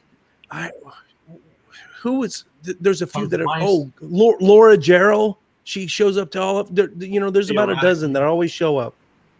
Yeah. Oh, that's how it is with me. I always have pretty much the same group with like 2 to 4 add-ins, that just Beach randomly Price was another one. pop up. Have you guys heard Beach of is great. Beach Price, yeah. I I've haven't seen seen her much around. Bee just everywhere. She goes You on. guys She's in remember the an old MVD channel? debates, and she's Yeah. everywhere. You guys remember an old channel called Wildwood Claire? She was out of North Carolina. She stopped creating. I don't know what happened to her. And that was such great content. But you know, Godless Granny does basically the exact same thing. She kind of took up the mantle. Really? So that's awesome. Yeah. Wildwood Claire. If you guys go check it out. And she's got it. All her shit is archived, but she did the dim bulb of the week. It was so awesome. She picked like the mega church pastor or someone, whoever said the stupidest thing that week, and she would spotlight them. It was awesome. That Godless Granny produces That's really great. great content. Yeah, Yep. she really does, and she really references stuff. But you know, she's a lawyer, so she's used to doing the paperwork and the homework to get something in order. She's just doing it on YouTube now, you know, with different content. But she's so used to doing that, you know. And you could tell it just flows so natural with her, which is great. Oh, she presents very well. Great. Yeah, she really does. Well, she's she a brings good on person too. She's she amazing. brings on interesting people, and she just sits back because there's not a narcissistic bone in her body, which she makes for a bad YouTuber because we all, you know, she's actually so nice that sometimes people will start, you know, debating or talking over each other and being kind of rude. And I think she's afraid to say anything because she's so sweet. And I'm like, Granny, you gotta say something, you know, you gotta tell people, or it's like two or three people will dominate the conversation, and you're trying to, you know, get it worded. But she's just so nice. I think she just wants everybody just to enjoy it, and she doesn't want to. But you got to do a little you have to do a little bit. It's happened twice on my streams that I had to go, hey, whoa, wait, guys, hold on, you know. But no, but you have to do that stuff. But she's just so sweet, and she's such a good person. Like, she's amazing. She just loves everybody, and you know, she tries to. Oh, by the way, you guys, she's doing a 2,000 sub special tomorrow at. Oh, she's already at 2,000. That's awesome. Yeah, at 7 Central, 8 Eastern. She's doing. That was my last question for Dick and you, B. Like, what are you two going? You guys are closing in on 1,000, right? So, what are your plans? Oh God, no! I haven't even hit 500 yet. Right, but that's the hard part. It's all going to be downhill from there. Yeah. What are your plans for once you're monetized? How are you going to change things up? Oh, we're talking YouTube again. Sorry, never mind. Anyway, no, it's okay. I was going to ask. No, it's okay. I was going to ask, what are you guys going to do once you know what? My situation isn't quite. Oh, yeah.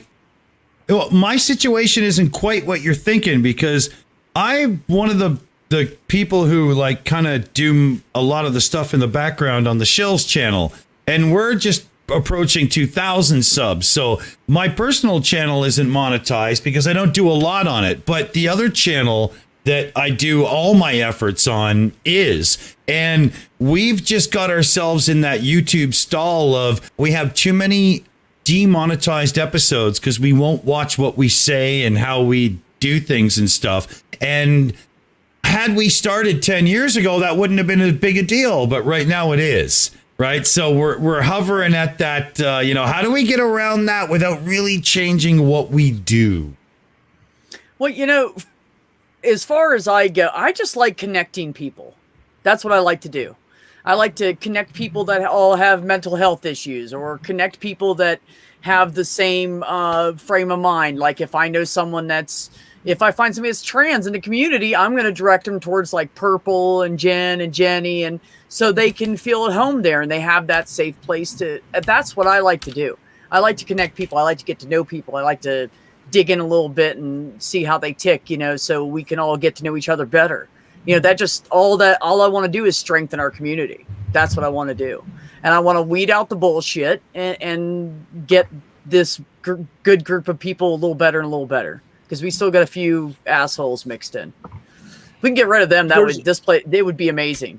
We'd have the most amazing. I don't think we need to get rid of those. You know, there's a channel I'm thinking of that just popped in my mind. The Geek Room. They're a good channel, right? Frank and the crew. Yeah. But they've been spending all the time on. They've been spending all the time on. I don't want to call them drama merchants because that's kind of a pejorative, but you know what I mean. I mean they're casting aspersions on, other channels, and they're just kind of heavily criticizing, maybe not even theist channels. They're just, it's not what we do. I think there's a place for them in our community too. There's a place for firebrands too. They don't have to all be, Anthony Bagnamusco. Well, I didn't mean our community as the universe. I meant our community as in our planet. Our more I thought you meant tight-knit the atheist community, like online. those of us, we all follow each other on Twitter and shit. You know what I mean? Like, but you noticed that part, our slice of the community. I've been a martial artist since age 6. I got 4 black belts, and I was a Houston Valley Tudo heavyweight champion in 1997. Cool. When I followed when I followed that crew, right, it was this tight knit. Whenever I walked into a competition, there'd be this guy over here signing autographs, that guy over there, and then we'd see each other. Hey, what's up? There was maybe like 2-3 dozen of us that all knew each other, and everyone else was kind of peripheral. That's how I see the atheist online community. There's really about 3 dozen of us that are active, trying to make things happen, all in our different ways. It's not a community. It's a group of communities that come together to make the atheist scene. It's multiple. Right. Thank you. That's what I meant. Absolutely. Right. It's like the rock and roll scene in a downtown core of a big city. There's a few communities and bands that hang out and know each other, but they're only just sort of friendly when they pass because there's mutual respect. Hey, you're doing the same thing. Cool. But you don't hang out and party with those guys all the time. So you've got a scene with a bunch of communities, right? I'd like to hear more about what you're saying about that. It's just a core group of a few people who are making it. So go ahead. Yeah, but honestly, I would say for our community, as Dick has defined it, for our community, we have great people in here, man. Like we truly do. I bumped into a couple assholes that I just kind of go, man, could you just go away? You're a drama issue queen. No, not you, Dick. Shut up. You're a nice guy. You just like to talk shit on the interwebs. But no, as a whole, we all have each other's back, and we do support each other. And there's been times that we've all just stream hopped, and I've seen the same people going from stream to stream on a day off where I'm listening to stuff while I'm fucking around in my house, and that's great because those people are going to be there to support you. So no, it's great.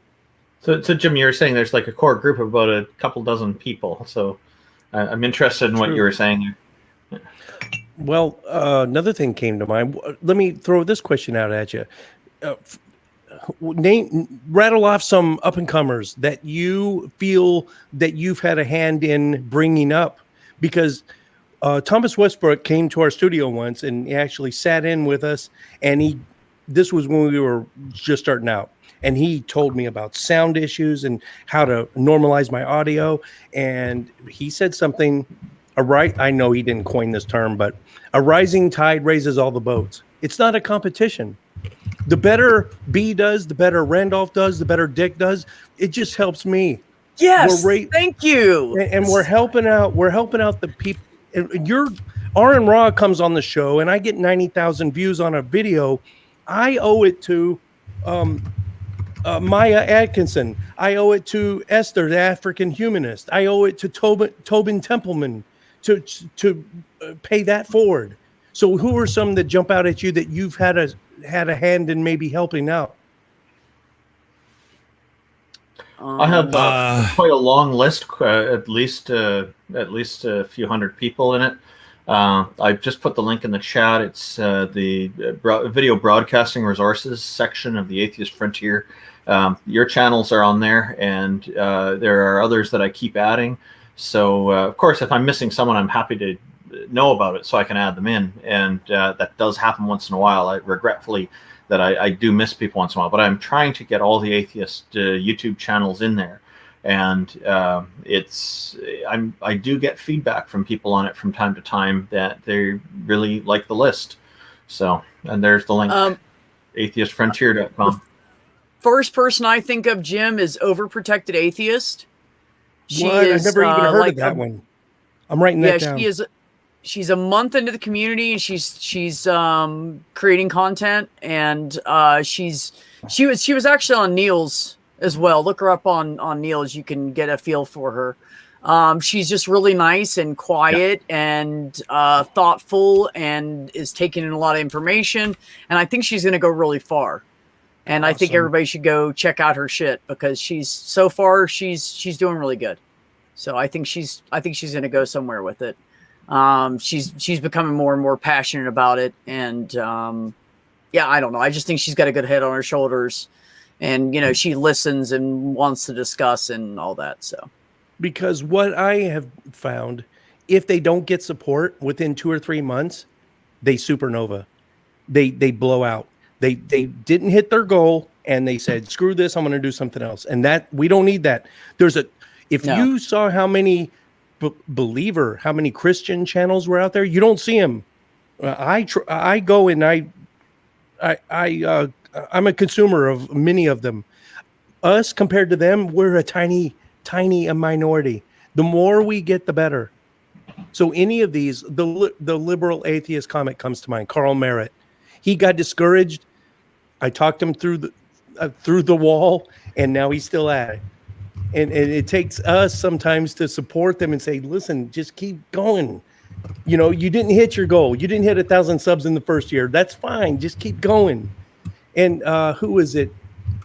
I don't want to really call him out. Chris, the Daily Atheist, Chris Mallard. You guys know him? Oh, Mallard, yeah. Whatever happened to him? He supernovaed. He didn't hit his goal, and he's out. He punched out, which is a shame, because the guy had charisma. He had the voiceover acting experience. He had that acting experience. He had the huge setup. He invested in OBS and all this equipment, and then he just punched out. So you've talked to him. Wow. Oh, yep. I was wondering what happened to him. He had a good thing going there, and it just. Daily Atheist is still around. And Andrew Hall took it up, but still, Chris he's out of there. And if more of us would have just, supported him, I feel like we let him get away. Well, I was there all the time. I think hang on. His stuff. Say we're not supporting him.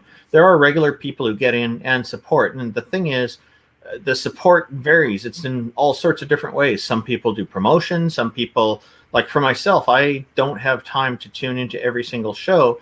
But I do try to get around to the different channels and watch the live streams when they're on as much as I can.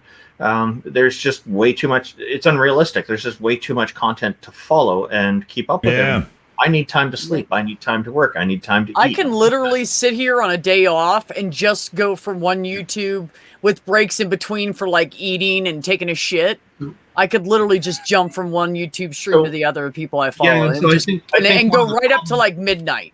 So I think one of the problems could be that there's an expectation perhaps of people who get into YouTube content creation that it should work in a consistent way. There should be a consistent increase. And this is a mantra pushed by a lot of sales and marketing people, that it should always consistently go up and up and up. You see it with people who do investment, the same kind of thing. And the reality is those areas don't work like that. Why should YouTube be any different?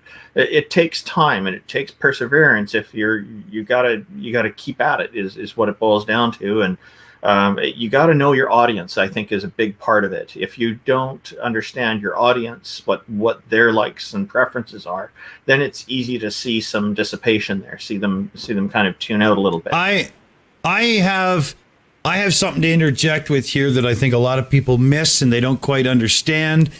First and foremost, if you're doing a talk show like what we're doing right now on YouTube, you are essentially a podcast, a radio show, and as such, even like $50 or $60 in the background on a decent quality microphone is going to do you a world of good. Trust me on this. Audio quality matters. We're just 4 people on a screen. You don't even have to be looking at us. We could be on speakers. You could be doing dishes and so on and so forth. And I imagine quite a few of you are, know exactly what I mean. Audio quality is king. Get it sorted. It doesn't cost a lot of money to do it right. Yeah. Yep. That's why I just bought this mic, and Dick's going to help me set it up. And Chris Mallard had good audio. He had that stuff all taken care of. Oh, yeah, he really did. Definitely. and it looked like things were going, and I was thinking, okay, he's in it for the long haul. And so I miss that guy. So it's sad to hear that. I do hope he comes back and continues, but you're saying he's completely out. As far as I heard, he was completely done too. I texted him in the background as well, because I got to know Chris in the beginning. He was a guest on our show. I was a guest on his show and so on. And I really, really liked that guy. And then all of a sudden he kind of switched to politics, and then boom, done, out. Oh, the politics may have burned him out, I wonder. I think it did, because it would me. If I was saying left and right all day, are you kidding? Yeah, that's true. When you divide your crowd, you got to really play to that side that's stuck with you. You know what I'm saying? Like my show, I've got a lot of libertarian. I even have a couple Trump supporters watching my shit.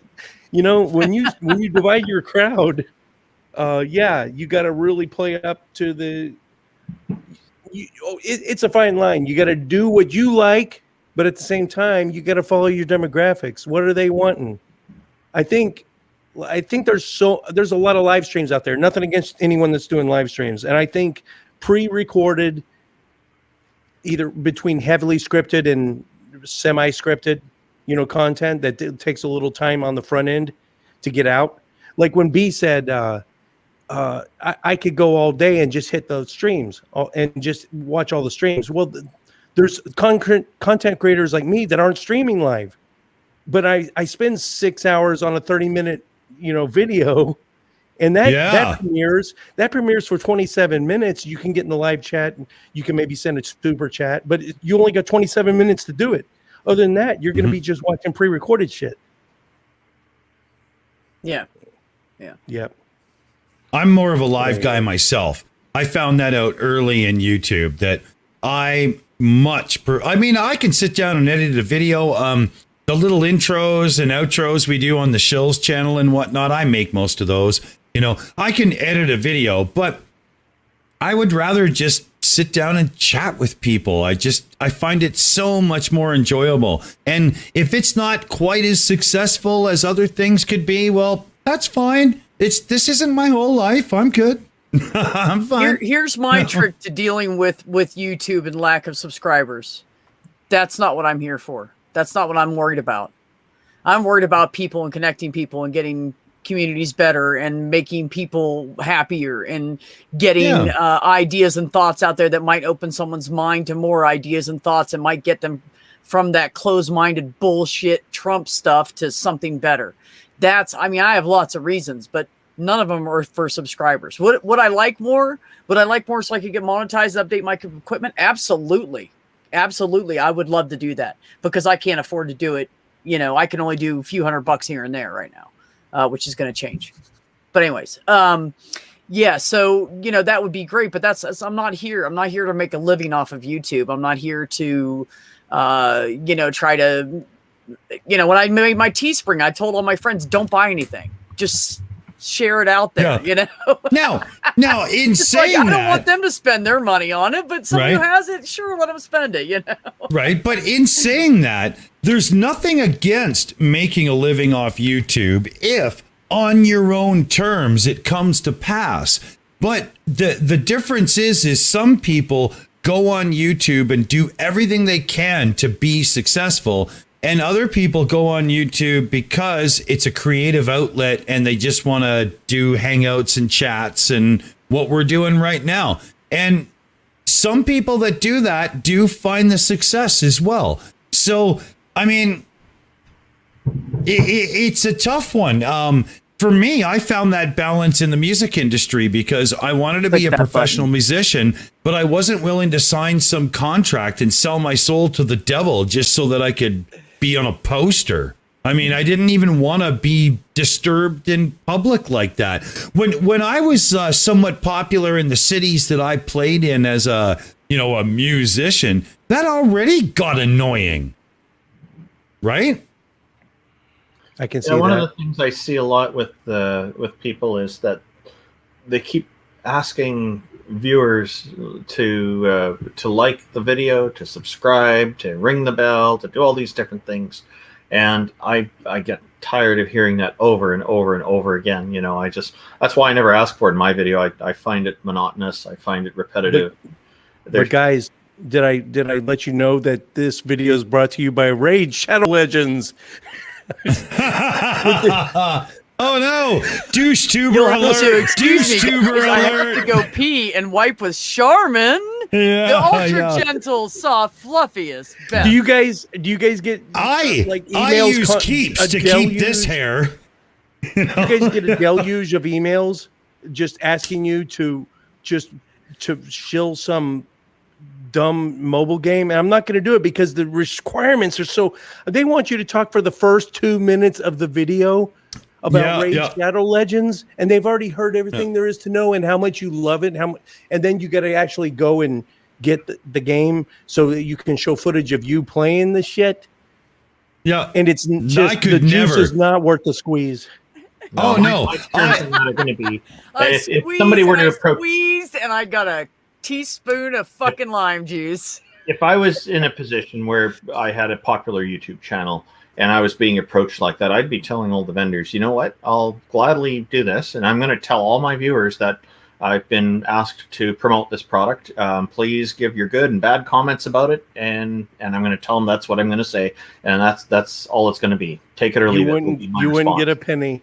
They and want that's fine with me. That would be fine with me. They want you 1.5 to 2 minutes to tell. I don't care because I value being honest with people instead of all this kind of stuff that Randolph want me to do. But you wouldn't get any money, and in the end, you would just ruin your videos. Like it's not worth it at that point. The contract they put you through is that you earn based on how it works out for them. And no, those contracts are negotiable, by the way.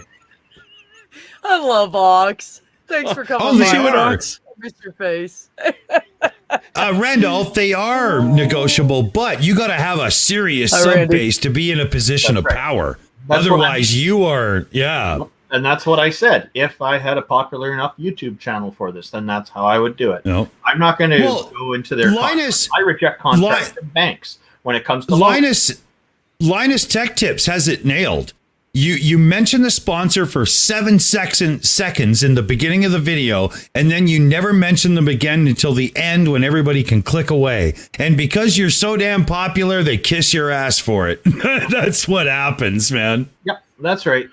And so, I'm not going to let them run my life, just like how you didn't let them run.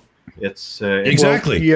Until we get to Logan Paul or some of these, PewDiePie status, then he probably can do whatever. He could probably just say, "Hey, go and download Raid Shadow Legends," and then that's it. But for us, if you want to get paid, you got to talk for 2 minutes and do a, this emotional. Like, I can't tell you guys how awesome it is.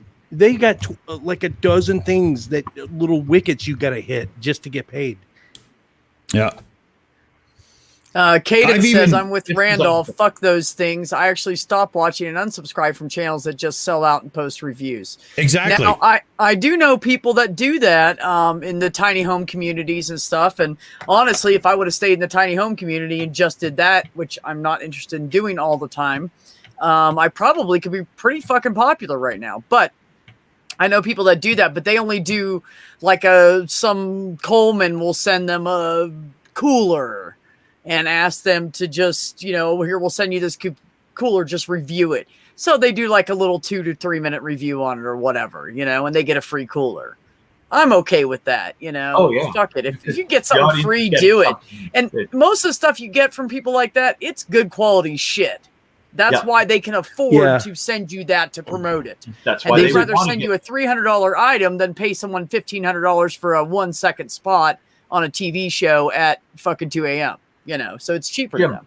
Jim, there's a canoe place that it's called Paddle EZ, the letter EZ, and I just mentioned them. They didn't even tell me how to do it. I just mentioned it once on one video, and they gave me a free day with my girls out on some canoes at the local lake. And that's the way it should be. So Jim, that's just easy trade of goods. That's fine. Absolutely. Jim, did you get a sense from those offers how much you would get paid from shelling their products for 2 minutes? I think Don't quote me on this. I think it's between 80 and $100 a video. That's it. You're not going to even pay an electricity bill, but if you get enough of those, you got H3H3 that's doing it freaking every goddamn 5 minutes. And plus he's getting $50, $100 super chats and, crazy super stickers and memberships. Just, I started crunching the numbers on some of these channels. These guys are banking $6,000 a week easy. Are you serious? Not that that's why I'm doing this. I'm not that Courtney will. Are you talking about like MDD and those guys or what? No, I'm not even big ones. Just gaming is huge. Amazon unboxing. Anytime when you get something in the mail, like if you, I don't know. I'm not gonna ever do this, but I'm throwing it out there. If you guys want to open up a post office box and have people just send you stuff and you open it up on camera, that's huge. Makeup tutorials. Oh yeah, that's not people love to see what other people buy. I don't know for why. some reason. We're a very small niche. Atheist online. How many times? How many different ways can we say there is no God? Right? I mean, we're a small freaking niche. So I mean, we got to work with what we got. Purple says you just do this to sell your books. Yeah. The series that I'm wrapping up is based on this book, right? My second book. You can't even see it because it's green. It's a green screen. Anyway, you can't see it because it's green.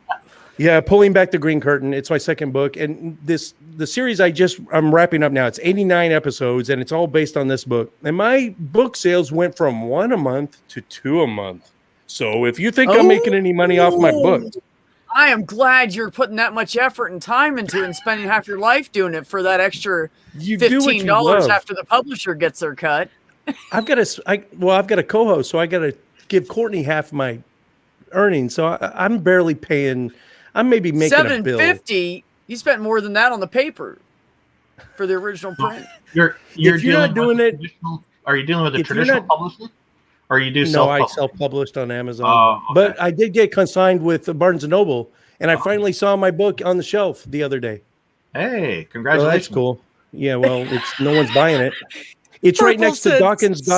If you walk into Barnes & Noble and you see a chump book with 31 typos, and it's right next to Dawkins' God Delusion, which one are you going to buy? Purple said, see, he doubled his sales with that one project. I knew it. That's optimism. No, if you're not doing what you love, you got to get out of this anyway.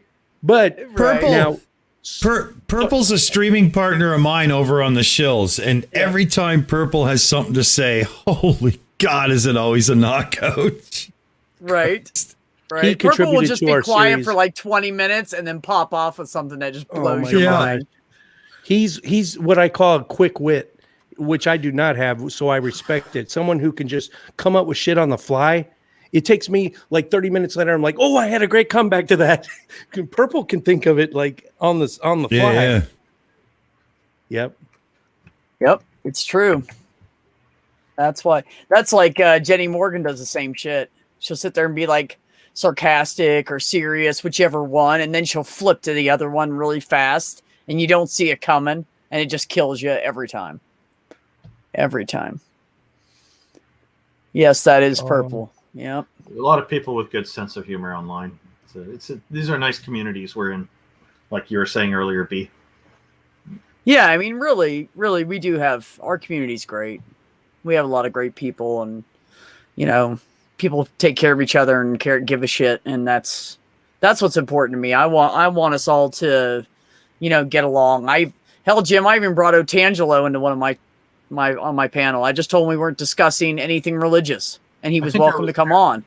And he came on for like 30 minutes. I think I was there for that. Yeah, you were there, Randolph. We were like, so I think it was Randolph or Will or somebody said, so what hobbies do you have? And he's like, oh, well, actually, I love sailing and I want to live on a sailboat. And we were like, oh, so we talked about that for a little bit. And then he hung out for like another 15 minutes and he left. But we've had Otangelo on, and it was a great conversation because we're amicable on this channel. And so he feels comfortable. We feel comfortable. It's great. It wasn't the greatest show. I mean, we just heard, I will attack the ideas and not the person. So it was just lousy ideas. Richard Madsen, have you had him on your show? This guy, he's just a stand-up human being, though. You know who Richard Is Madsen is? No. Wait, let him Right? say what he's going to say. No, Go ahead. I'm just saying he's got some wild ass ideas, but he's just a great human being. I like the guy. He really is. I truly do like him. Yes. Now, Yeah, Jim, he's there's number something- he's number 6 of 7 in our family. I'm 7. I was just going to say there's something. That's my brother. I was going to ask Jim if he knew who Richard Madsen is in relation. I know. I was just going to What? let him finish this thought. Yeah, he's my brother. No.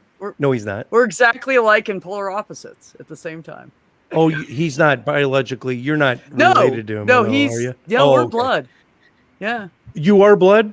yeah, that's You and my Richard brother. He's Madsen are 3 years blood. older than me. Yeah, That is your brother. yeah. I swear to God. No, he's not. Yep. Watch. No, Okay, they're hold brother on. and sister. It's okay. I got it. You're having a go, aren't you? Nope, she's not I kidding. got no. Hold on. I got it. She's not kidding. I'll They're brother and sister. I'll show you something. No, they are not. Talk amongst yourselves for a minute while I bring this up. No way, Richard Where Madsen. is it? Why Then not? we know Where that is we it? know Why that not? there is no predisposition for religiosity, if that's true, though. Why? Well, actually, we were all raised Catholic, and Richard Madsen We, is really your brother. yeah, I'm trying to find a picture of him right here. Yeah, I got an this old is picture of serious. him that There is everybody no laughs at. freaking- Yeah, I swear to God, that's my bro, man. This is the ultimate mind blower.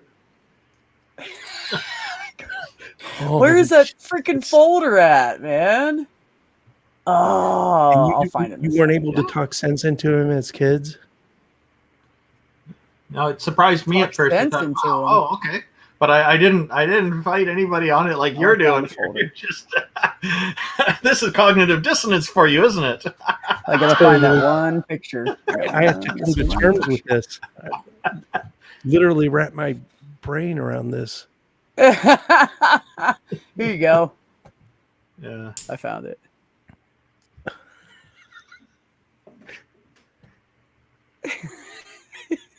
It's gonna just blow your mind, isn't it? It already has. Hold on. I still think you're full of shit. Swear to No. God. It's not kidding. No, I'm not full of shit. Why isn't it loading up? What's wrong with my picture? Well, we know your where- actual last name now. Then Oh, here we go. you just Here we doxed yourself. That is her last name. This Yeah, she told me is military stuff earlier, and she said her sergeant called her Madsen. Remember? Oh, dude, I think you're. What is this? that is Richard in 2009. I don't. Looks even like Ronnie recognize him James because- Dio with a haircut. I've Yeah, I also don't got a recognize him. military-esque picture of him, but I can't find it right now. The Well, other one, you can definitely Photoshop tell a it's him. long Unabomber beard on him, and we'll see if it's him. It's more like ZZ Top, I would say. Really. Yeah. I was thinking Yeah. Unabomber, but okay. Ted I don't know where that Kaczynski. other picture is. Oh well. It's Every fun girl anyways. crazy about a jailhouse man. He's just the sweetest human being I've ever met, though. It's just You know, kind of a shame that I want to thinks tell like you he what does. kind of flip he did, man. Do you know what he did? So it was 2012, and he was doing side jobs and working, and he had a trailer full of tools, and somebody had like stole a bunch of his fucking tools and broke into his trailer. He fixed their car for like $30, where he could have charged like 500, and they stole all of his tools. But anyways, so yeah, so he was like trying to get his tools back together, and he was, doing side work wherever he could, picking up jobs or whatever, carpentry, didn't matter, plumbing, whatever. So he saw a sign and started investigating and started reading. Oh no, he started reading first, found something and went, that's not right. No, it doesn't say that in the Bible. So he kept reading more and more and more. And he was working over his girlfriend's mom's house, and she had a computer. So whenever he took a break, he'd go over and he'd play around the computer. And so finally it came to the point of he left everything he owned, all his worldly possessions behind, told his girlfriend to sell them and give the money to one of our nephews, and dropped his wallet in a trash can and walked away with a backpack, a Bible, and a jacket, and whatever he was wearing. in a way What was that's the Bible for? To help start fires? What? You should ask Richard that question. You should ask Richard that question. Because he was totally like, he would stand there and tell people, dude, you're full of shit. There's no God. It's fucking bullshit. You're full of crap. You don't know what you're talking about. Like he'd be adamant. He was adamant, like adamant to the point of almost angry about it. He goes by the name before then. Doctrine. Huh? He goes by the name what? Demolished Doctrine. Yeah, Demolished Doctrine. Demolished Doctrine. Because he doesn't. Channel. He thinks religions are all full of shit and they all have it wrong. Every single one of them. He's got it rough. His channel is. Oh, go ahead. No, I was just making a joke. I thought he said Tom Cochran. I almost shit my pants.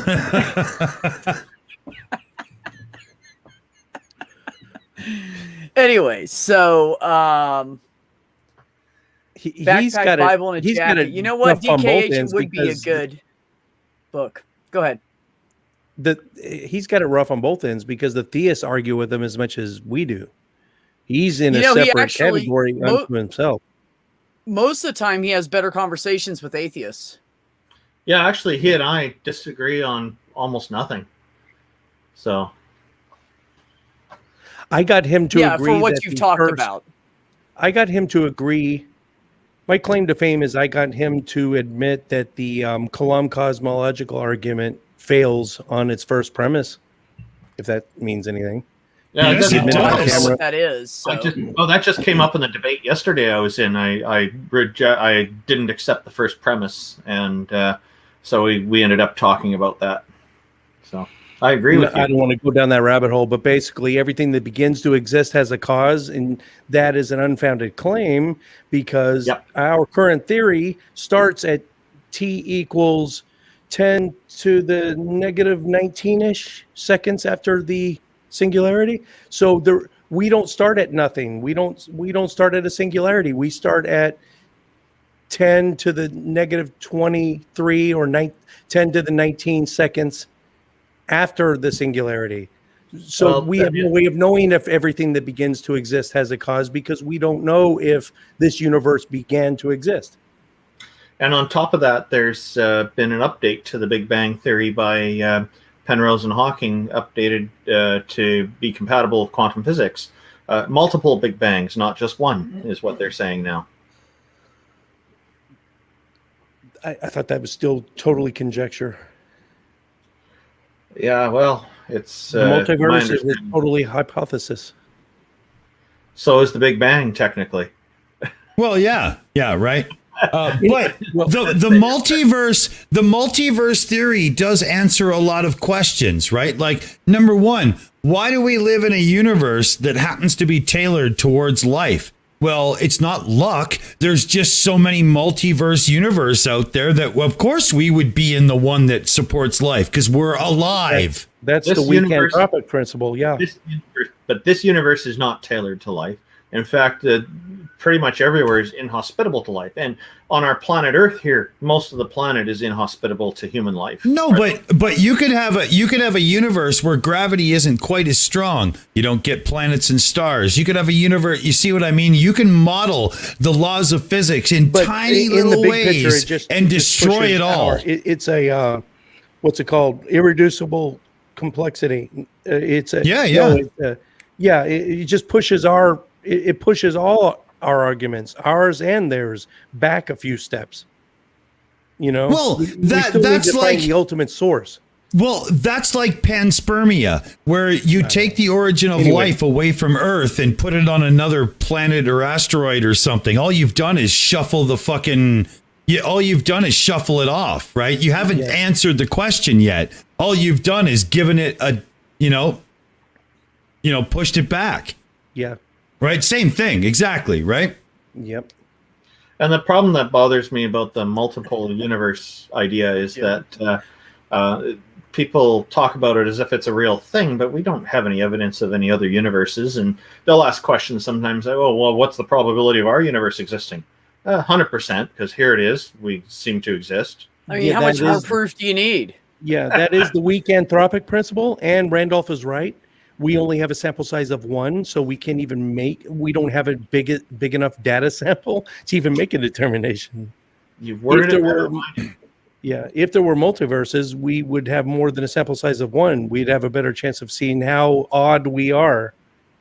That's a big part of We it. haven't even explored other galaxies in person, let alone other planets yet, other than the moon.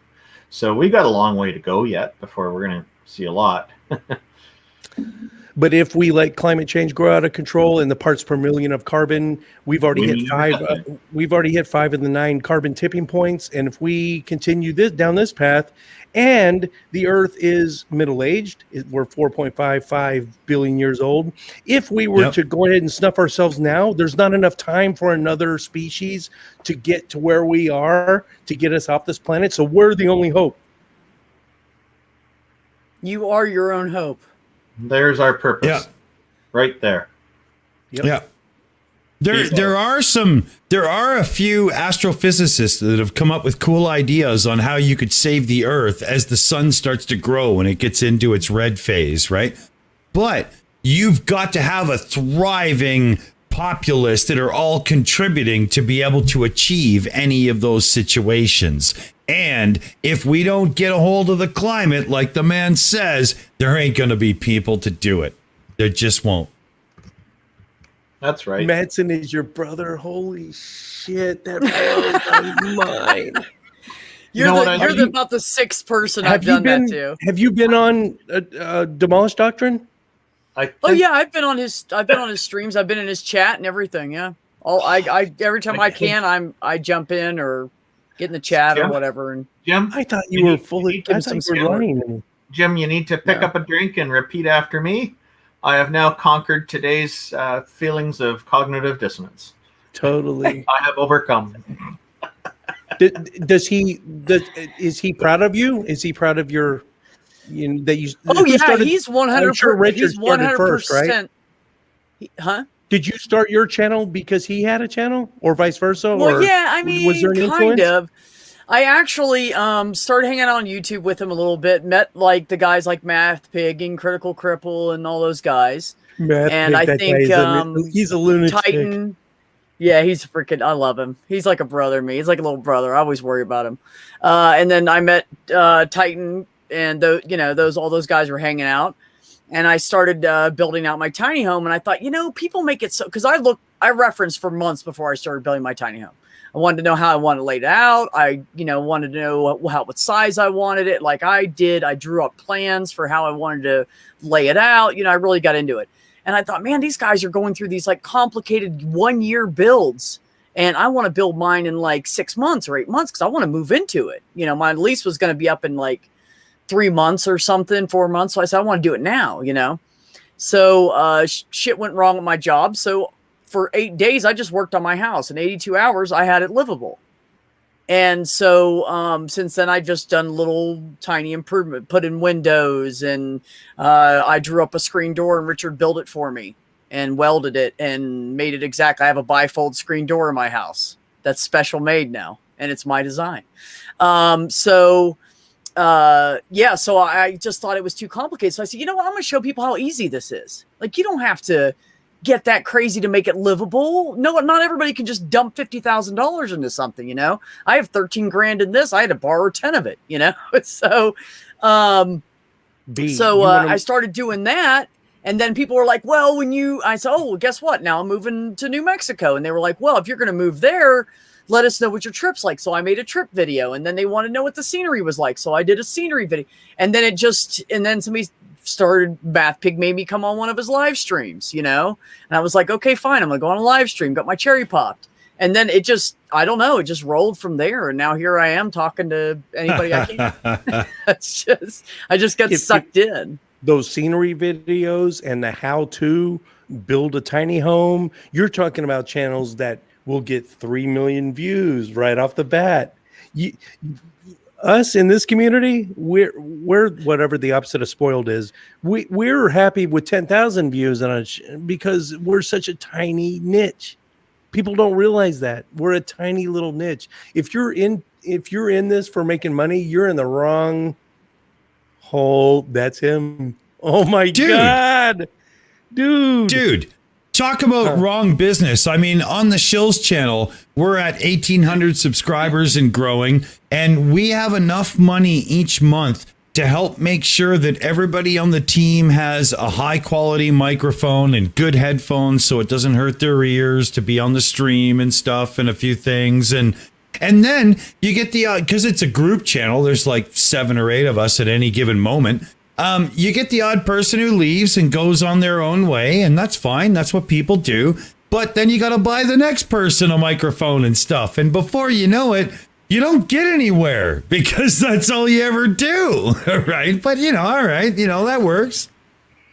7 or 8. Wow. Yeah. It sucks just giving Courtney my half of my Patreon and my t-shirt sales.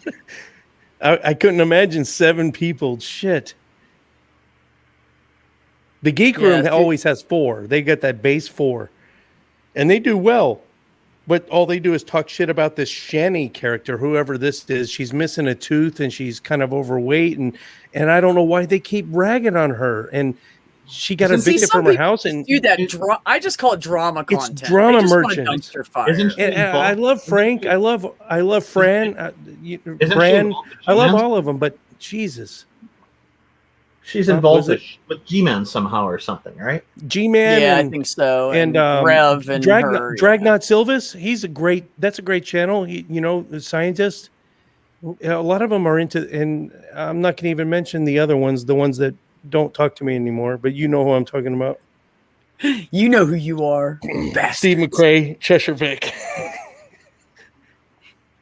Yeah. I Cheshire am Vic, not saying anything at this moment. I have seen enough of the other one that I am not interested in knowing more. So I'm good. No. See, I want everything to go back to normal. I am willing to extend an olive branch at any given time. So there's that. What are you talking about? Nothing.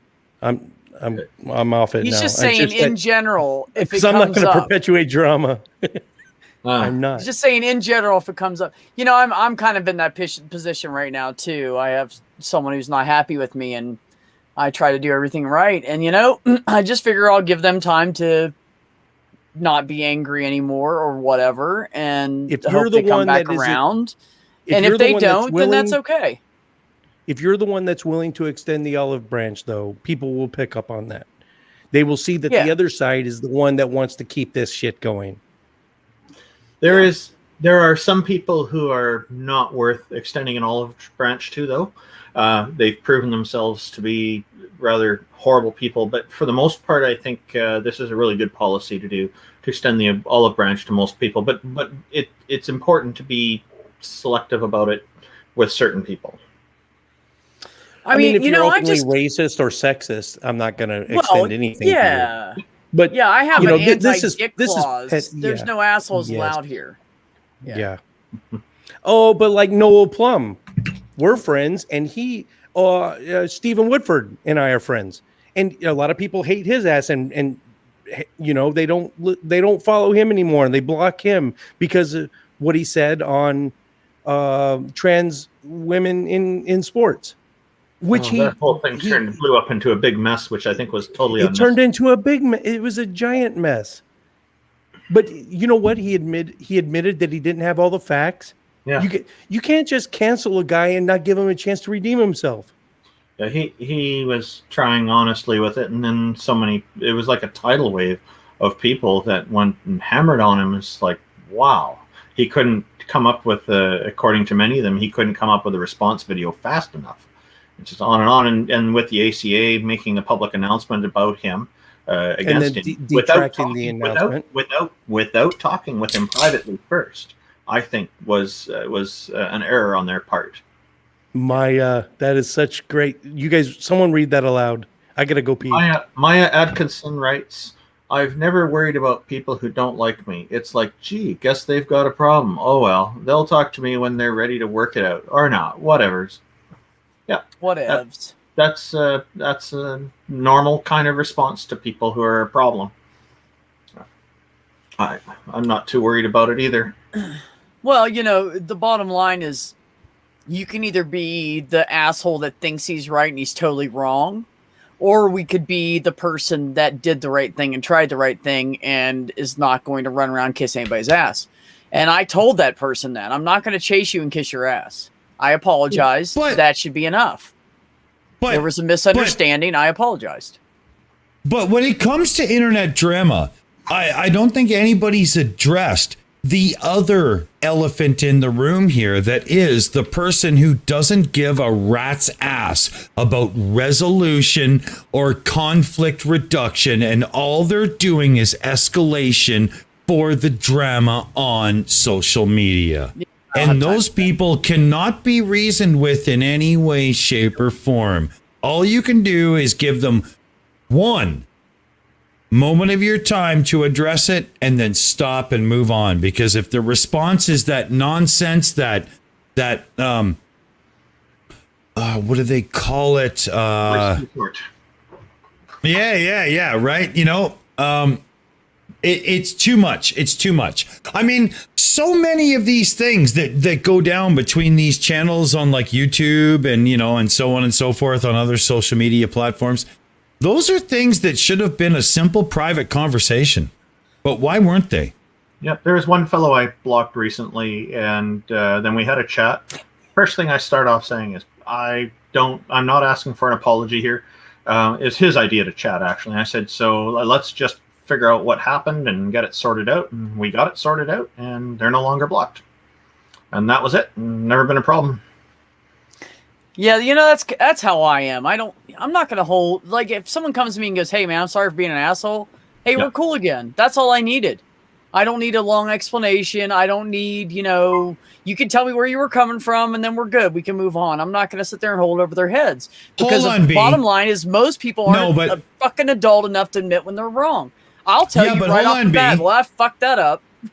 Don't care. Hold on, B. Do you hold fast to that attitude if they do it to you for 9 months straight on a channel that gets 90 viewers on a live stream? Well, it does what to me 9 months straight? Pull this bullshit that we were just talking about, right?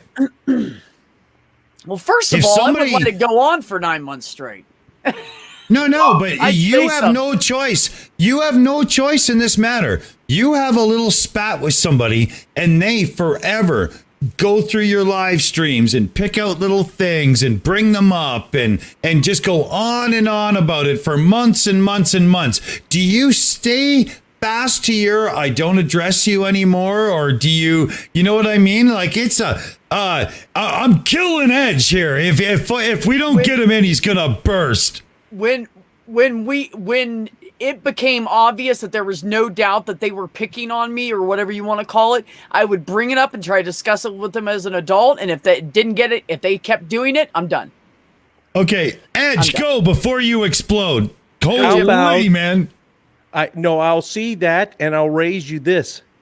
How about someone with 250,000 subscribers that has held it over my head for over 2 years? Holy man, that's not cool. Wow. You want me to name names, or should I? Would that be rude? At this point, I would if I was you, because I think they deserve it. You. That's a vendetta. Drew McCoy, genetically modified atheist, one of the founders of Faithless Forum. I showed up without a badge, without a VIP badge. I didn't pay to go in because I was going to stay in the hallway like I did the Faithless Forum before. And I was just going to film people and get some interviews. I wasn't going to go into the venue. He cited maximum capacity rules and told me to leave. And I said, maximum capacity only applies to the venue. I'm out here like I was last year. I had Aaron, I had Shannon. Everyone was out there. They were like, just let him do some interviews. He's like, no, you need to leave. So I was like, you know what? Fuck it. I didn't want to cause any problems. I went out to the front drive where the valets were, on the front steps, on the sidewalk, tried to get some interviews out there. He came out with the security guard. He said, you need to get the fuck off the property. That's not cool, man. That's not cool. How is that supporting your community? I'm not saying who's right, who's wrong. I'm just saying, no, in his defense, he did call me person per person on the telephone, and we did work it out. That's why I kind of feel bad talking shit right now. I still feel a little fucked up about it because I missed the opportunity for some great footage. There was a lot of good big names there. If I show up to Austin in November and he tries to pull any janky shit, I bought a ticket this time. I'm not going in. I'm just going to do my interviews. I paid $135 for no fucking reason. But you were on the public street, and he brought security to remove you from public. I was still on the property of the Children's Library of Dallas. I was on the front drive. And then I went out to the parking lot, and then he said, I guess he had some of his minions come out and tell me I can't even be in the parking lot. I needed to leave. I was reduced to being out in the parking lot to catch stragglers going to their cars to get interviews. I'm really surprised. Wait. Can I talk to you for 5 minutes? I'm like Maya Apkiss, I wasn't expecting that name. Assemble Dominions!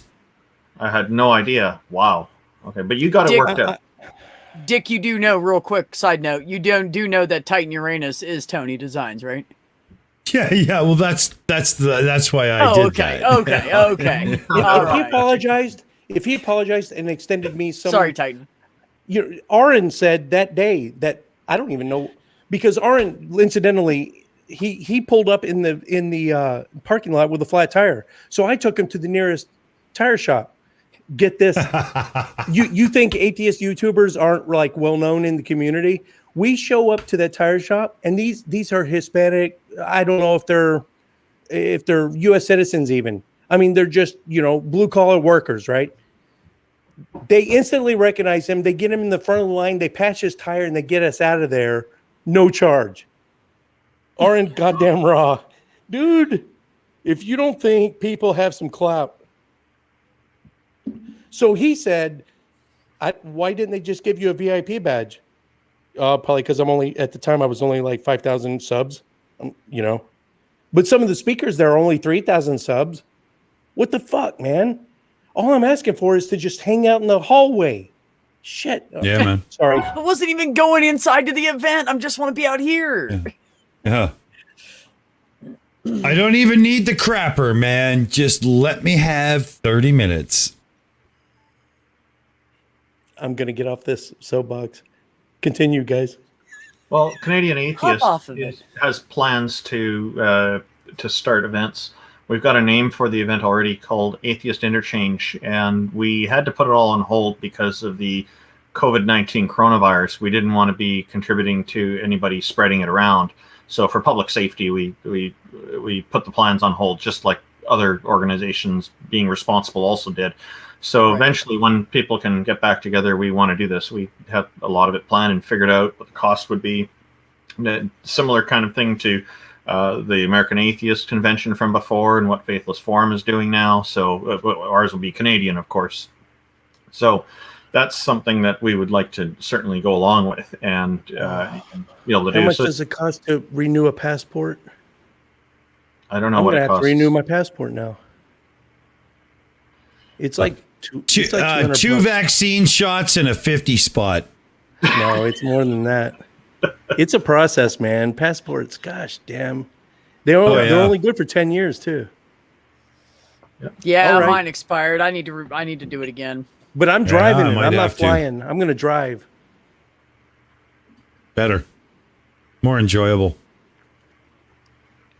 Yeah. So so the thing, of course, there'd be work involved in organizing this, of course. And so we had to put all that on hold, unfortunately, along with all the local stuff that we want to do here on a monthly basis as well, because people get together. So we're looking forward to the pandemic coming into a much better situation where we can continue and get rolling again. So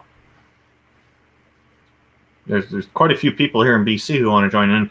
Of course, if anybody's coming from elsewhere and they let us know, we'll try to do a special event that they can be part of, because we definitely want to be more there. Interchange. Great. People are already making jokes. I mean, it's pretty good. People are already making jokes about this event, and it hasn't even happened yet. This is a really good omen in my view. Thanks, Doorknob. Here's to you. Well, Jim, if you just cut west a little bit before you go up, I'll just hitchhike. Well, I am heading through Raton, New Mexico on my way up to Wyoming next month. Real Raton. If you want to go for a road trip, if you got nothing else going on, Raton. It's in I the got upper all right shit corner. going on, but I could stop and have coffee. And then I'm going to hit I-25 all the way through Colorado. Okay. Yep. Yeah, if anybody's coming to British Columbia, Canada, let me know. I'll give you some tips on where to go, the stuff that's touristy and the stuff that's not touristy. And so you'll get lots of good things to choose from to see and do here. And if you want to get together for a coffee or something, I'm open to that as well. And I can bring Neil along. I'm sure he'd be very enthusiastic to come along. And maybe Dick will be in town too. Well, yeah, I was just going to say, if anybody is coming to British Columbia, let me know as well. And I'll get you in touch with Randolph and he can let you know where to go. That works too. I think Dallas-Fort Worth is the mecca, but it seems like British Columbia's got a nice little, Minnesota's got the a big skeptic community, but British Columbia seems to be growing. There's a lot of creators up in that area. Yeah, actually, I'm finding there's more and more people in BC than I realized in running this organization, and it looks quite promising for the event. That it'd probably be fairly well attended when we do these monthly get-togethers here. So hopefully the Atheist Interchange event will go well also when we finally get it on the roll. But we're still on hold with all of this stuff at the moment because of the pandemic, because we want to make sure everybody's safe first.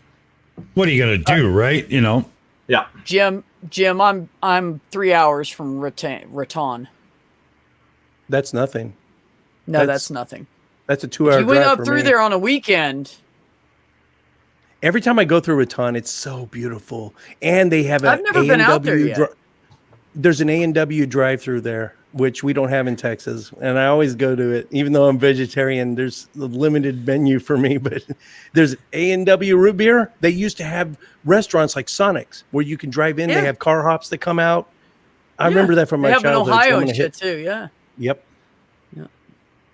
Didn't even know they had one out there. I didn't even know that town existed, honestly. I've never been up that way.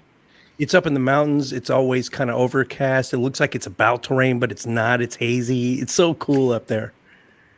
Which is weird for how close that is to me, where we're so dry here. Mm-hmm. It's interesting. Maya Atkinson asking in the chat if people are allowed in Canada yet. The restrictions are on right now, as far as I know. But I think when things start to cool down, they'll start to get loosened up, and it'll be easier for people to just come in for tourism and whatnot. Whereas right now, I think primarily it's just necessary, essential travel that it's restricted to. I don't know if you know anything else about this, Dick. Well, there's been in my area. There's been a few restrictions lifted, so the amount of people that can get together in private's a bit higher. We have some indoor restaurant usage and whatnot, but cross-border they're stuff very about. Yeah. Oh, the cross-border stuff. I haven't actually totally paid attention, but as my knowledge is right now from reading, even just headlines and stuff, is we're still very much in an essential only situation right now. Susan dropping some fast food knowledge right there, you guys. I know. That's interesting. Respect. Didn't have a clue. I did not know that. I knew that Taco Bell and KFC were the same company because I've seen Taco Bell KFCs, which is weird, really weird. That's what we have up here. Really weird. Half the building's Taco Bell, the other half's KFC. Oh, is that what you have there? Yeah, it's actually handy because if you have 5-6 people and you're going to get a delivery, you have a choice between Taco Bell and KFC. Taco Bell has 24 items on their vegetarian menu, which is great. But KFC, you can't even eat. Their great mashed potatoes and gravy has lard. So it's way off limits for me. But it is Kentucky Fried Chicken. I mean, I know. What can I expect?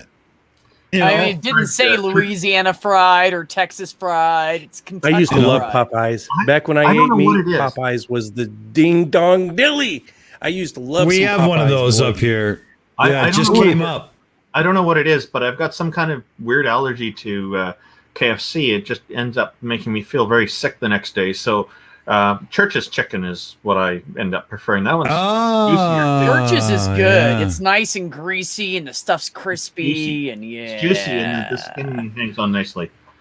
You don't Juicy. like Yeah. Here's where I'm He's- biting my tongue talking about factory farming to try to Yeah, turn you guys off. of juicy, eating he says. dead animal carcasses. No, I'm not going to do it. I'm not going to do it. Sorry, Jim. I forgot we went on a Randolph, meat remember, rant. it's a chicken breast. It's not juicy. It's greasy. A juicy, refers to a peach. You know? You know? Or I the appreciate bottom of the the chicken, that dark meat. That's juicy. No, it's greasy. favorite. That's not juice. Whatever. That's It's not still juice. Shut up. No, you don't put turkey in a juicer and drink it. You put fruit in a juicer and drink it. Come Just on. to stand behind Jim a little bit, because you know I support everybody. I want everybody to know that Taco Bell's meat is grade E, and they use grade D for dog food. So it's below that, and if it drops below 150 degrees, they have to throw the whole thing of meat out. So I think Enjoy your that's an tacos. urban myth. I think that So no, it's it's true. Taco Why Bell's always is- score an A on the health inspections. My mom was a health inspector. Taco Bell's always score an A. I think grade D is for public schools and prisons only at this point. I don't know if that's. No, really, I'm serious. It sounds like South Park. Oh, it's No, just but terrible. back, I don't know how this was years ago that happened, but they did. I'm sure they probably changed it by now, because you're not going to keep doing that. You're not going to get sales once that comes out. But they had some kind of thing. They mixed I their knew somebody ground at beef work there is how I found Why do you out. think that people don't put chicken into a juicer? What planet do you live on? No, Theo, it is not dog food. Dog food is way better for you than Taco Bell. There's Richard, Jim, look who it is. goddamn Madsen. Richard, I want you to Holy know shit. that And he's- and Jim he- just and found he, out about an hour ago that we're related. Yes, and He he had no capitalized idea. Master Sergeant correctly. Someone in the side chat capitalized Master Sergeant like the Army, but in the Marine Corps, Master Sergeant is capitalized the way Richard just did. It's different. So It is- he yeah. had the foresight. That got a lot dude of is just foresight. he's a stand-up human being. That is Wow. so cool. It's amazing he We need to knew get how him to back. do it right. That's really cool. 'Cause Absolutely. well, you know, Respect, You learn a lot of right? stuff about other military procedures. Yeah.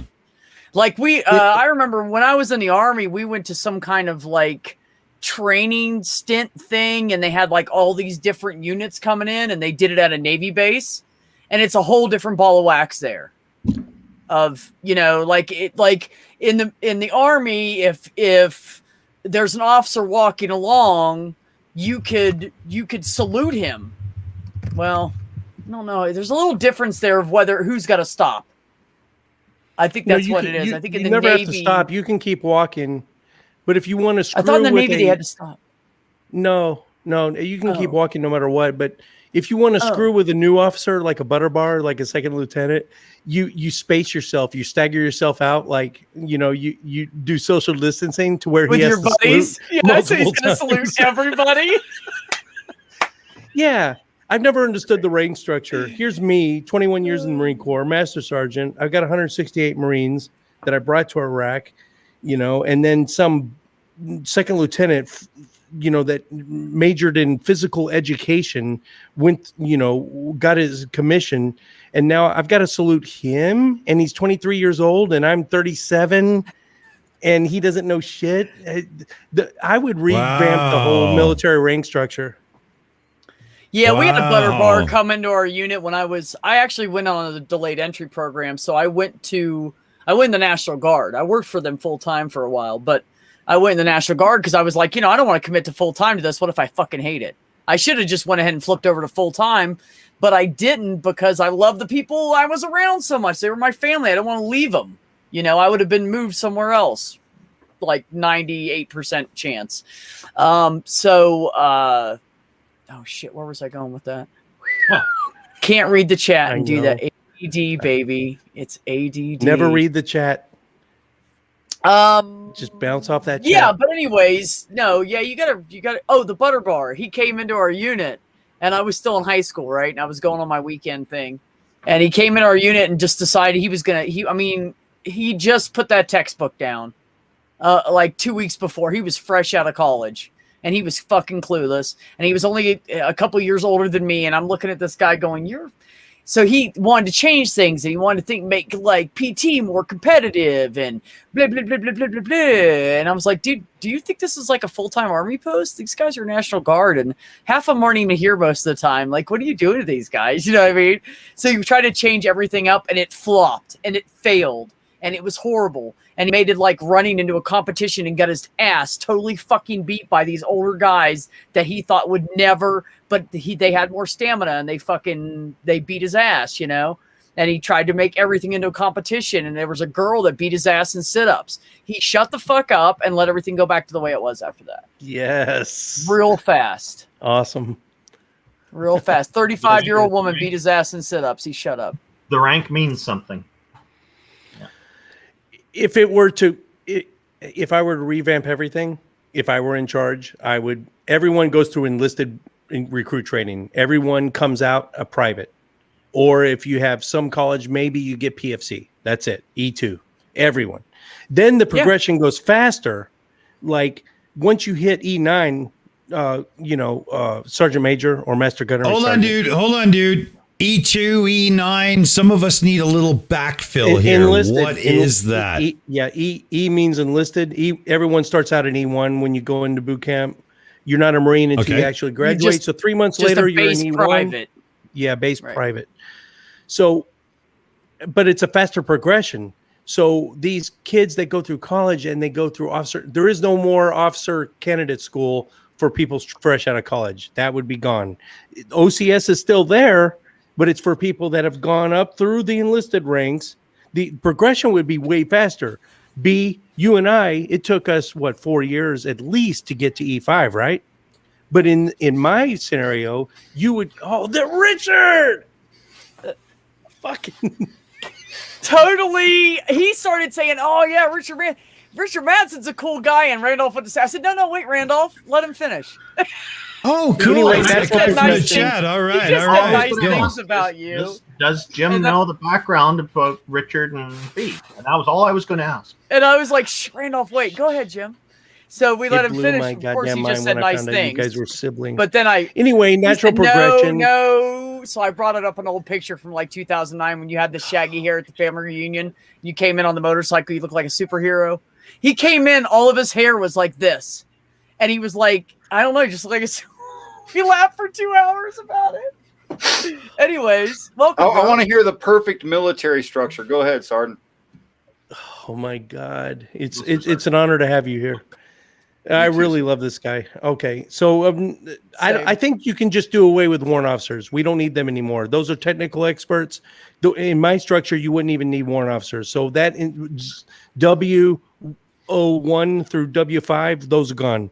And it's a natural progression through the enlisted ranks. It goes much faster depending on your ability to get things done, and your leadership ability, your ability to make things freaking happen. And there would not be any more 23-year-olds that jump in front of you and try to lead you, and you have to train them for 6 months on a 7-month deployment when they're going to get your ass killed. It's a bad system. In my system, let me train you. Let me train you on how to tell me what to do. That's exactly what it is. That's you know, it is. B, you know. Yeah. You know how it is. If you're let's say a staff sergeant, you were motor T or you were logistics or something, box kicker, right? You were a box kicker? Yeah. Oh, I did. Yeah, I was sort of, yeah, for the Hawk missile system. We were parts. Shit. And you're in New Mexico? Were you doing any of the Predator drones or any of the drone shit? Oh, I was in Florida back then. Oh, okay. I was in Florida. Yeah, I was in Orlando. Anyway, yeah, you go up through the enlisted ranks, but then once you hit in E9, that's where, I made it to E8. If I would have stayed in maybe 1 or 2 more years, I would have stayed E9 and I would have maxed out. There's nowhere else to go. In my system, degrees. You keep going. And you should. What would you, if you go from E9 to O1, you go, and then there is no paid decrease. In my, you know, like an E9 with 20 years makes way more than an O1 with 0 years. But in my system, can I make a joke here? That explains a lot, Doorknob. To me, as the Canadian here in the group, I want to say that what you're saying is you want to abolish, as Monty Python said, the British officer class. And you want to take that down a notch and make sure you damn well earn it to be up there, right? Well, yes, I don't want to abolish the officer class, but you're right. You should earn it to get there. But you don't want it because of where you came from. You want it because of what you've done. Well, yeah, exactly. You can't pull a guy out of college and put him in charge of troops, and that's what kills people. That's why people die, because these guys don't have enough experience. Oh, I read all the books, I passed the test. I don't give a shit. Until you have your feet in the boots and you're walking with the guys, you're not going to... I don't know what Jim went through because I didn't experience it. It's the same thing. You can't just walk into something and know everything. My last deployment was 2009... Yeah, 2009. Last combat deployment. I was a ops chief, an E7 at the time. I took 168 Marines to combat. Came back with 161, I think. I think I would have come back with closer to 168 if I didn't have an O1 that I was wet behind the ears trying to train the entire time.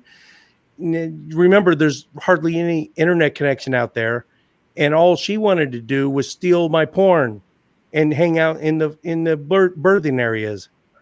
And it's a 7-month deployment, and she borrowed my porn, which, like, it's just, you know, DVDs. She borrowed them for like the good portion of at least 5 months of that deployment. All she did was watch porn. I'm trying to train her. Oh. Wow. I think I would have come back with fewer. I would have come back with more Marines if I didn't have to spend all my time coddling her. Can we do the mythical scales of life? Orgasm, breathing. Orgasm, breathing. That's a tough one. That's a tough one. Depends on who you talk to. Depends on how good it was. Anyway, E9, the way it is now, E9, if you were to actually, no E9s ever cross over to officer because they don't want to take the pay cut. But if you did, you would take a huge pay cut to go to O1 to be an officer, right? But in my system, you wouldn't lose any pay. You'd keep going. There'd be a pay increase.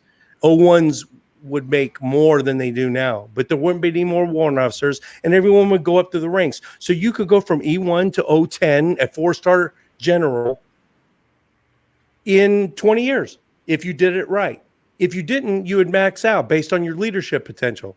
If you were good at a staff sergeant, if you could do small unit leadership, if you could train a platoon and get them out the door, then you would max out at E6 and you'd never. It's like Brazilian Jiu-Jitsu. Have you guys know about Brazilian Jiu-Jitsu? There's only five ranks. Edge, you were talking about martial arts earlier. I did Taekwondo all through my youth growing up, and I wanted to get into that with you after. Let's use Taekwondo as an example. There's 9 belt levels in Taekwondo. That's right. There's like and then 3 the degrees on each belt. That's right. That's right. There's 3 stripes on each belt. That's why I call it Take One's Do. It's not teaching you how to fight. It's teaching you for how to pay your sensei. In Brazilian Jiu-Jitsu, it's about making you a good fighter. There's only 5 ranks, and you could spend your entire life and only make it to blue belt. And you're not going to go any higher because you don't have what it takes. You're never going to get to brown belt. All I learned was how to be a loudmouth drunk and not get my ass kicked for it. So, it did work. If you stay in it long enough, you're going to be a black belt. In Brazilian Jiu-Jitsu, there is nothing guaranteed. You got to earn it. You might stay a white belt for 10 years. Yep. Yeah. Yep. That's how you're not wrong there. You've got to really earn it, But Taekwondo, the belt system was very much North Americanized, right? Let's be honest here. That was done for commercial reasons, I think. Yeah. Yeah, Right. the original Japanese version was white and black belt.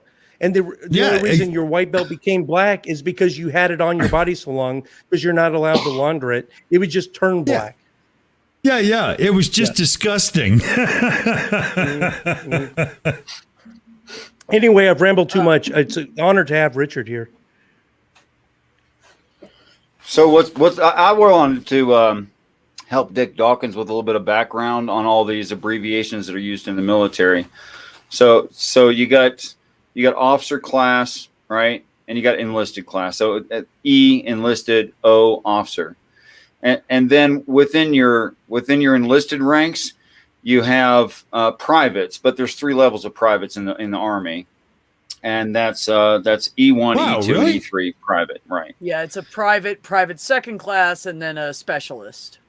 Oh, I have heard that class before. Okay, yes, yeah. So that's what a specialist is. A specialist is kind of the emissary between the sergeant and the privates.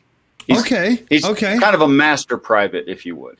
Right. So then after specialist, you've got sergeant ranks, and that's 5 through 9, just like Master Sergeant said.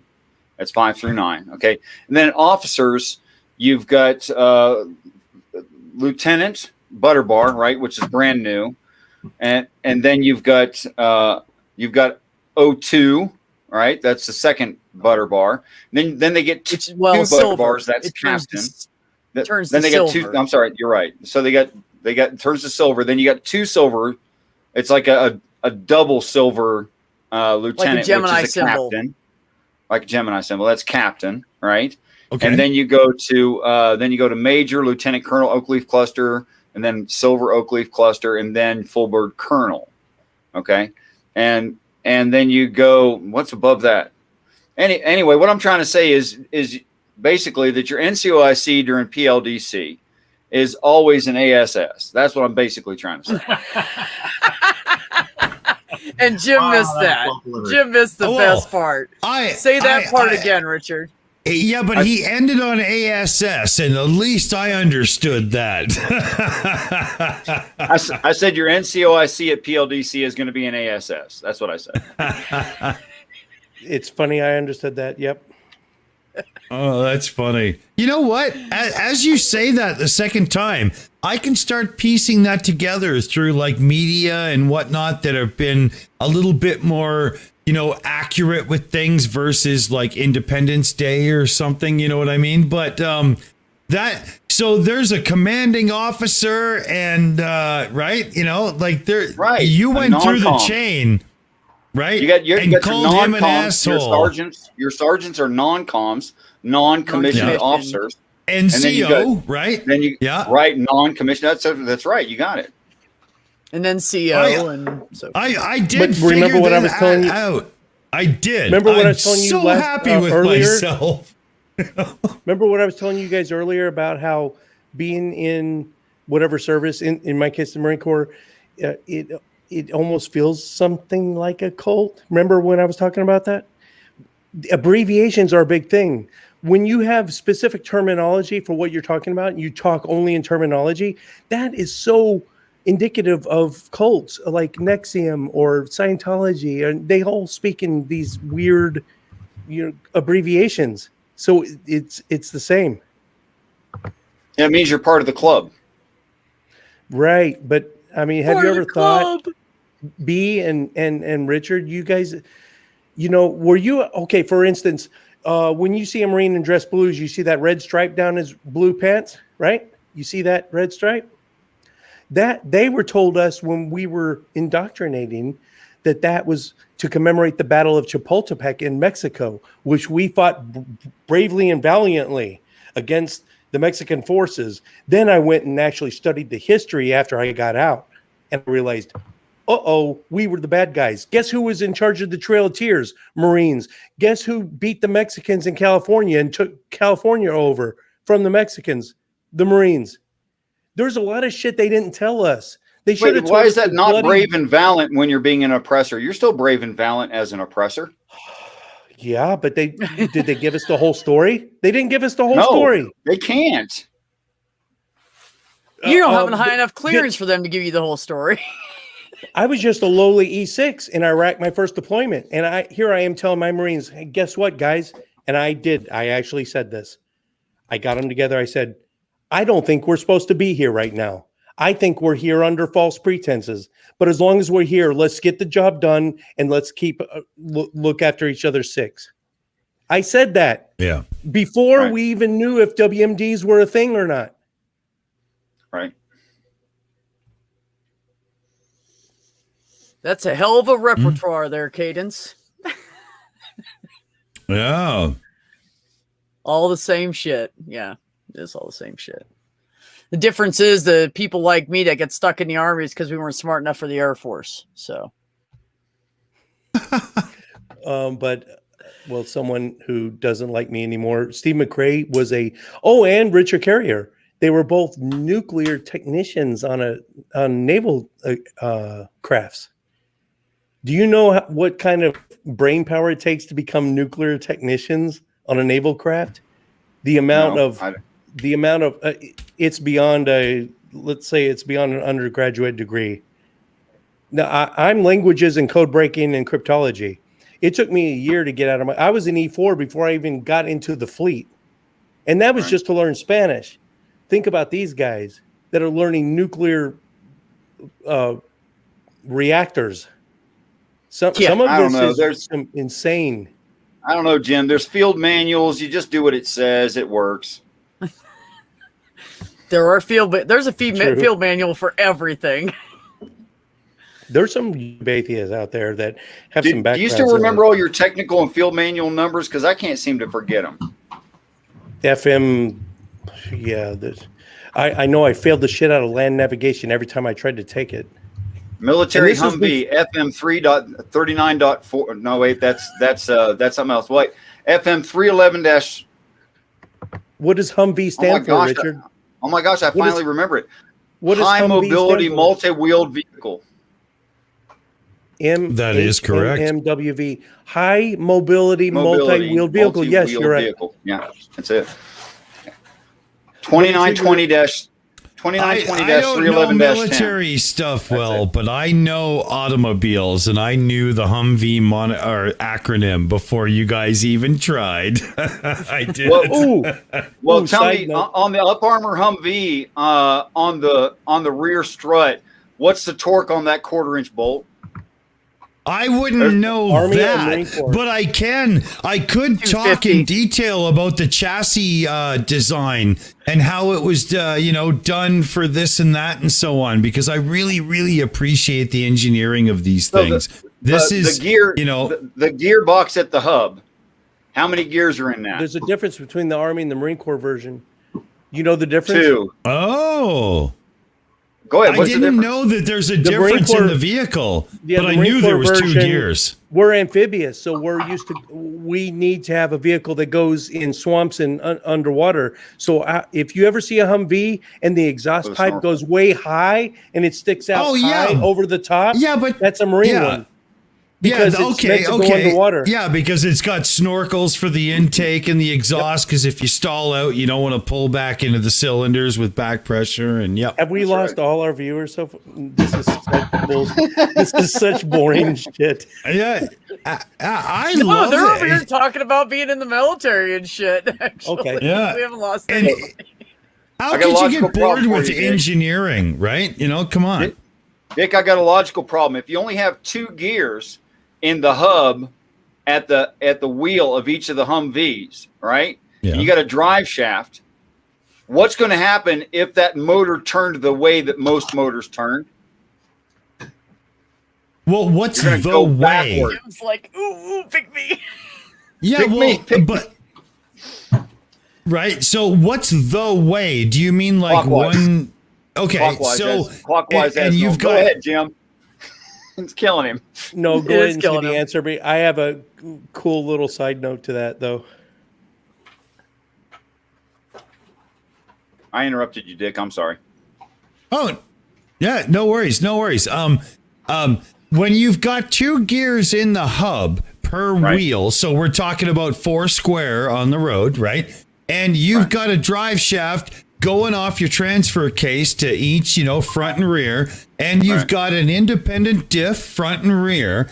The only thing I can see about having two gears in the hubs is you could theoretically have a super low gear or a higher gear. No, they're not changeable. You can't change gear at the hub.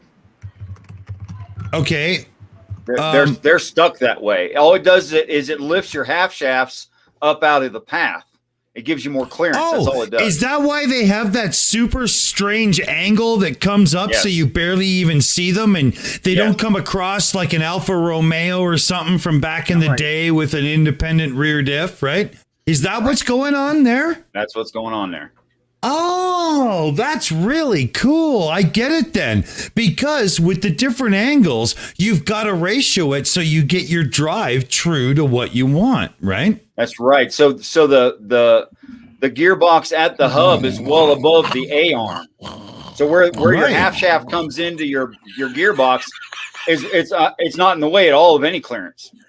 Now, does this also help with unsprung weight because you're pulling it inboard a bit more? Well, what do you mean help with? What's that mean? Unsprung weight gives the suspension a greater advantage because there's less weight on the wheel itself. Like that's why Lotus back in the day had their rear disc brakes inboard against the transmission, against the differential coming out, that right? Makes sense, yeah. So, but in an off-roader, inertia can be a really good thing, like a flywheel coming off the engine. So did the dual gear system help in that regard in any way? Well, because I guess you've got about 60 pounds more than you would think you would have at the hub. Right.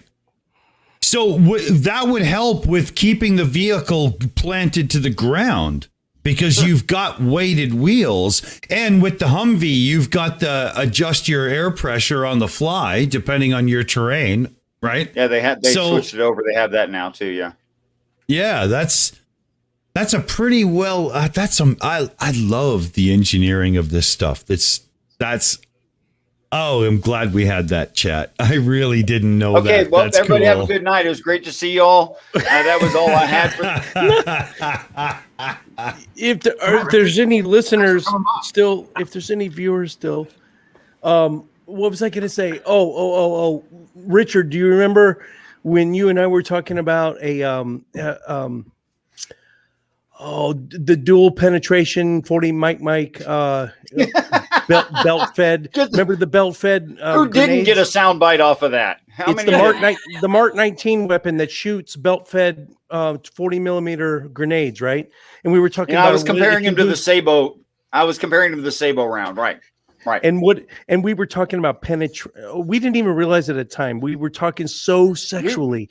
And so who else was in the chat? He was going to say penetration. Oh, yes. We were talking penetration and sucking and things coming out of a hole. And so Math Pig was in the chat with us, and he took the chat and he edited it down into like this 30-second.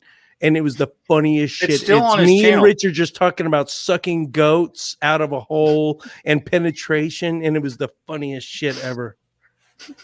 So that's still was available the on start his channel of if you guys want to see it. At the start of the combustion engine, suck, squeeze, bang, and blow on display for everyone to witness. And plenty of heat. Plenty of heat. That's right. Was there Daimler lube? and Maybach all over again. Yes, as a matter of fact, there is lube to do with that engine. It couldn't live without lube. I fucking That's knew fact. I knew it. In fact, you've got internal gas pressures that you really don't want. That have to be relieved. That You're just Matt making Pig it isn't here right worse, now. man. I'm telling you, you've got engine gas. Internal gas pressures yesterday. So you've got this gastric bypass valve called an ERG. Now that belongs in the side of your how can I put it? Approximately about the abdomen of the vehicle of the engine. Get this guy an oil cooler. It's getting hot in here. Yeah, I'm telling you, it's bad. You can suck a goat out of a 6-inch hole. See, when you're testing the 40 millimeter, when you're testing the 40 millimeter Mark 19, you put a goat inside of like a dummy tank, a tank that's been decommissioned, and so you hit it from like 300 meters away. You hit it with this Mark 19, it penetrates. It's a dual penetration. It's of course it is. Of course it is. It blows up when it hits, and then it blows up again, and it sucks all of the internal components out of the inside of the A1 Abrams tank. What else would it do? And it's a live goat. They use it as a dummy, but it's a live goat. And pieces of that goat and pieces of the chair and all the electrical components inside that tank get sucks out of a hole about 6 or 8 inches wide. Suck it out of a hose, huh? The hole. The hole. No, it gets sucked out of the box. Get it right. Even worse, when Randolph put on that red mask, I'll tell the viewers, when Randolph put on that red mask, and I said, "Oh wow, yeah, that looks like me when my wife's on her period." That's there. I said it. I didn't finish it. He goes, I'm not saying it. So I read all but the last word and just said, yeah. That looks like me when, his wife is on her, yeah. That's who doesn't have the red wings? I got my red wings and my brown wings. No, never got brown. Sorry. Oh, don't go there. That's so disgusting. Just don't do it. I'll have to boot you. Don't do it. Don't do the it. Fine art of eating ass. Don't do it. All right. Don't do it. You know, hey, Dice Clay taught us all how, didn't he? How to be disgusting and misogynistic and chauvinistic. Yes. He was quite good. He was quite good at. Like that. You know, he put on that character and he did it so much that he took it on and he couldn't get out of it. There's a thing where he couldn't get out of it. He talked to other comedians and he did that character so much he couldn't get out of character. Like that was his thing now. Yeah. It was kind of like Val Kilmer with the Joker. I worked with a guy who did that one time. He was talking in East Indian accent. He answered the phone and then he didn't come out of character. And he ended up doing customer support with a guy for about half an hour. And then he got off the phone and said, I'm never doing that again. He went back to his normal Jim Carrey, when he did The Man on the Moon, he did, who's the comedian he portrayed? Andy Kaufman. Yeah, there's a whole documentary about him not being able to get out of character doing Andy Kaufman. I think I was about 13 years old, and I thought stutters were funny. And this is why I speak so carefully now, because I actually started practicing a stutter and developed an actual stutter and had it for about 6 months. I think they demonstrated that on South Park, where Eric Cartman came up with some kind of syndrome where he blurts out things unexpectedly, and he ended up swearing a lot with that one. Tourette syndrome. That's what it was. And then at the very end, he's trying to stop, and he can't stop himself, and he's telling everybody he doesn't have this problem. And everybody's like, yeah, we know, we understand. And no, you're not understanding. It's infuriating and making it worse. Self-inflicted. Shit, fuck, stick a finger in my ass. We used to have a guy that came into the pharmacy I worked at years ago when I was in my 20s. And he had been out of his medication because he couldn't afford the copay for like a few days. And he came in there and he walked in really quiet. And I said hi to him. And he just kind of looked at me and looked down. And he walked back to the pharmacy. And he was like, I would like my prescription, please. And he gave him his name. And then the girl went to hand the prescription. And he went, goddamn fucking shit, the fuck, god damn. She jumped so high from behind that counter. And then he ended up like jumping across the counter because he couldn't control himself. He had been off his meds for too long. Maybe it was longer than a couple of days. I don't remember. Yeah, she quit. She wouldn't go back to work anymore. She wouldn't find another job. No more pharmacies. Wasn't that Boondock Saints? That line of cussing right there? Is that what, I think it was the bartender on Boondock Saints, isn't it? Probably. Yeah. I can't remember exactly. I haven't seen that movie in a long time.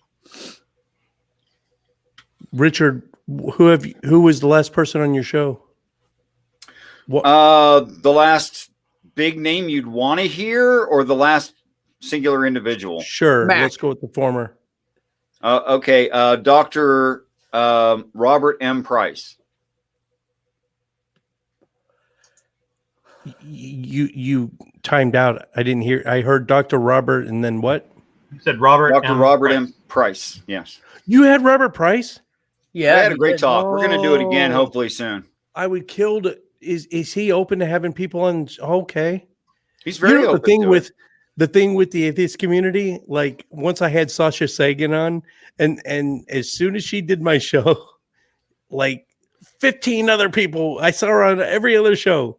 Like as soon as we can get Carl Sagan's daughter, and then everyone started interviewing her.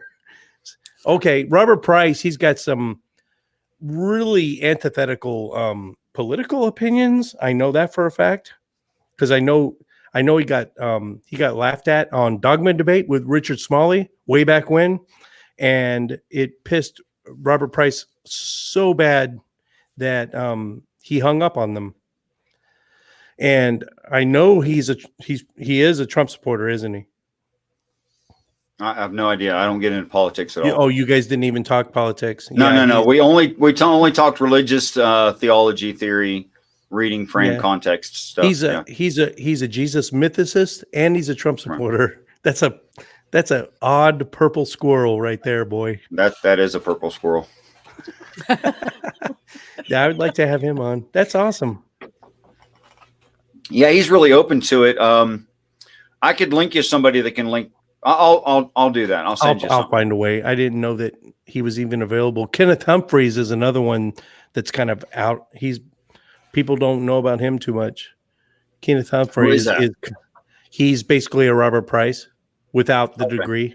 Yeah, okay. He's an autodidact like Aaron Ra, but he's basically as knowledgeable as Robert Price. He's another mythicist.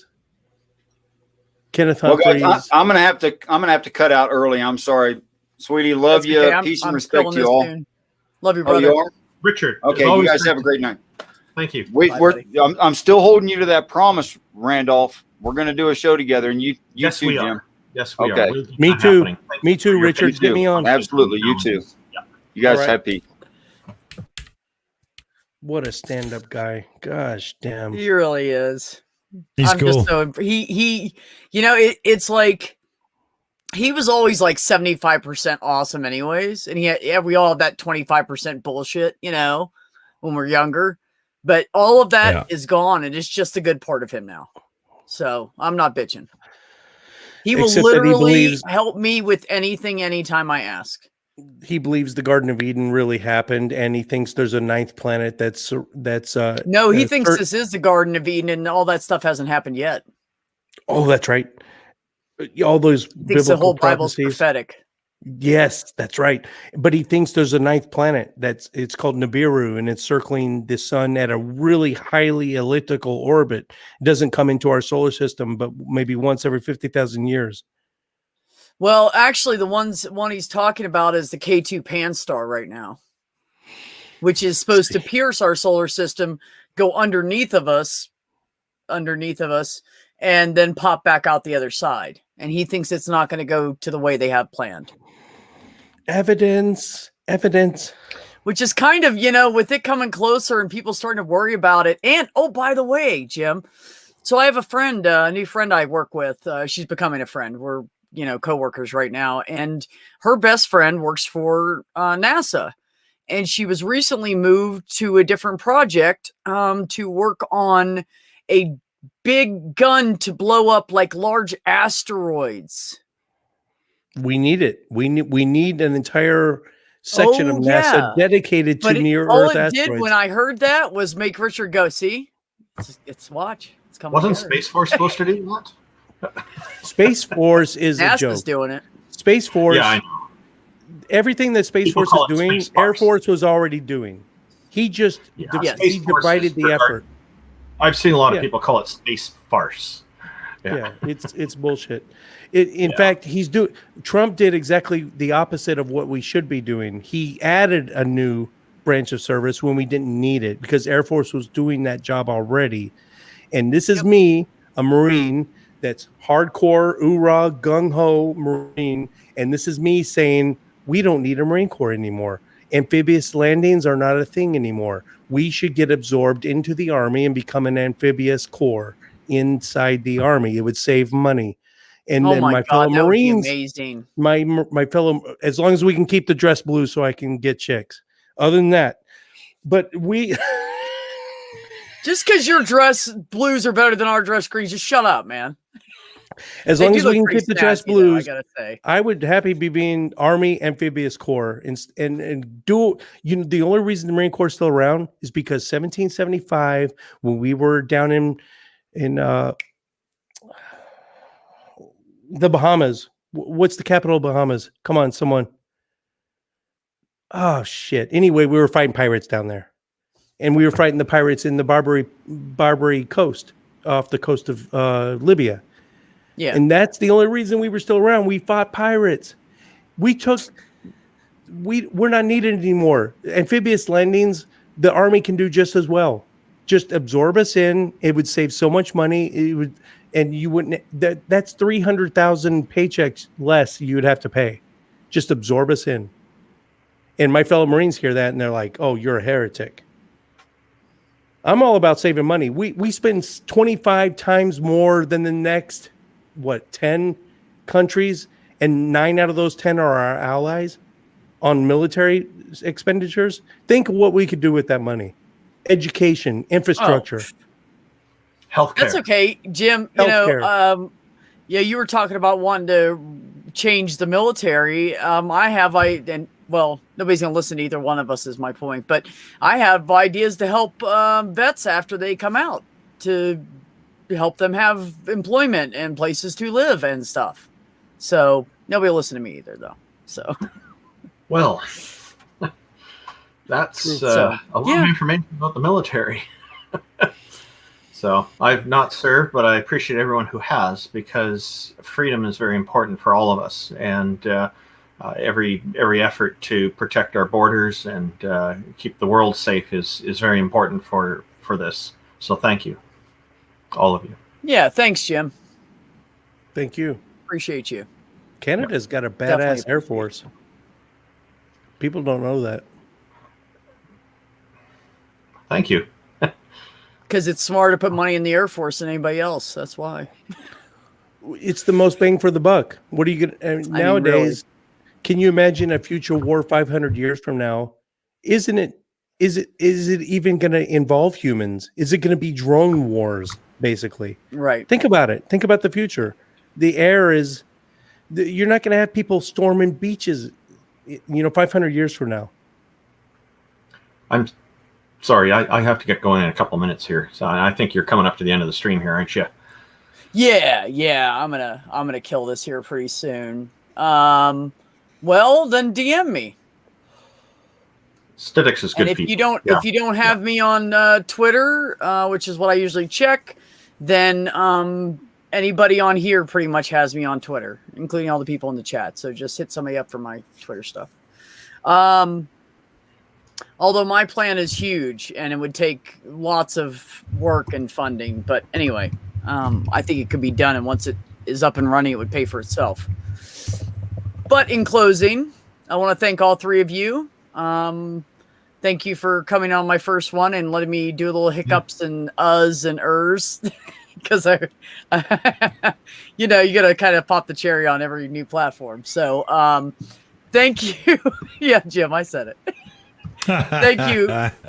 Thanks to all three of you guys for coming in. I really appreciate it. Great conversation. Great expansion. People are meeting people that they don't know, and that's what I want. So I'm trying to keep it mixed up like that. So hopefully every platform will have a group of people that maybe kind of know each other, but don't really know each other. And we can all get to know each other better. So thank you all three for coming. I appreciate it. Thanks for hosting this. Thanks for having us. Absolutely. Everybody in the chat, I love you, and I really appreciate you guys coming by every time. It means a lot to me.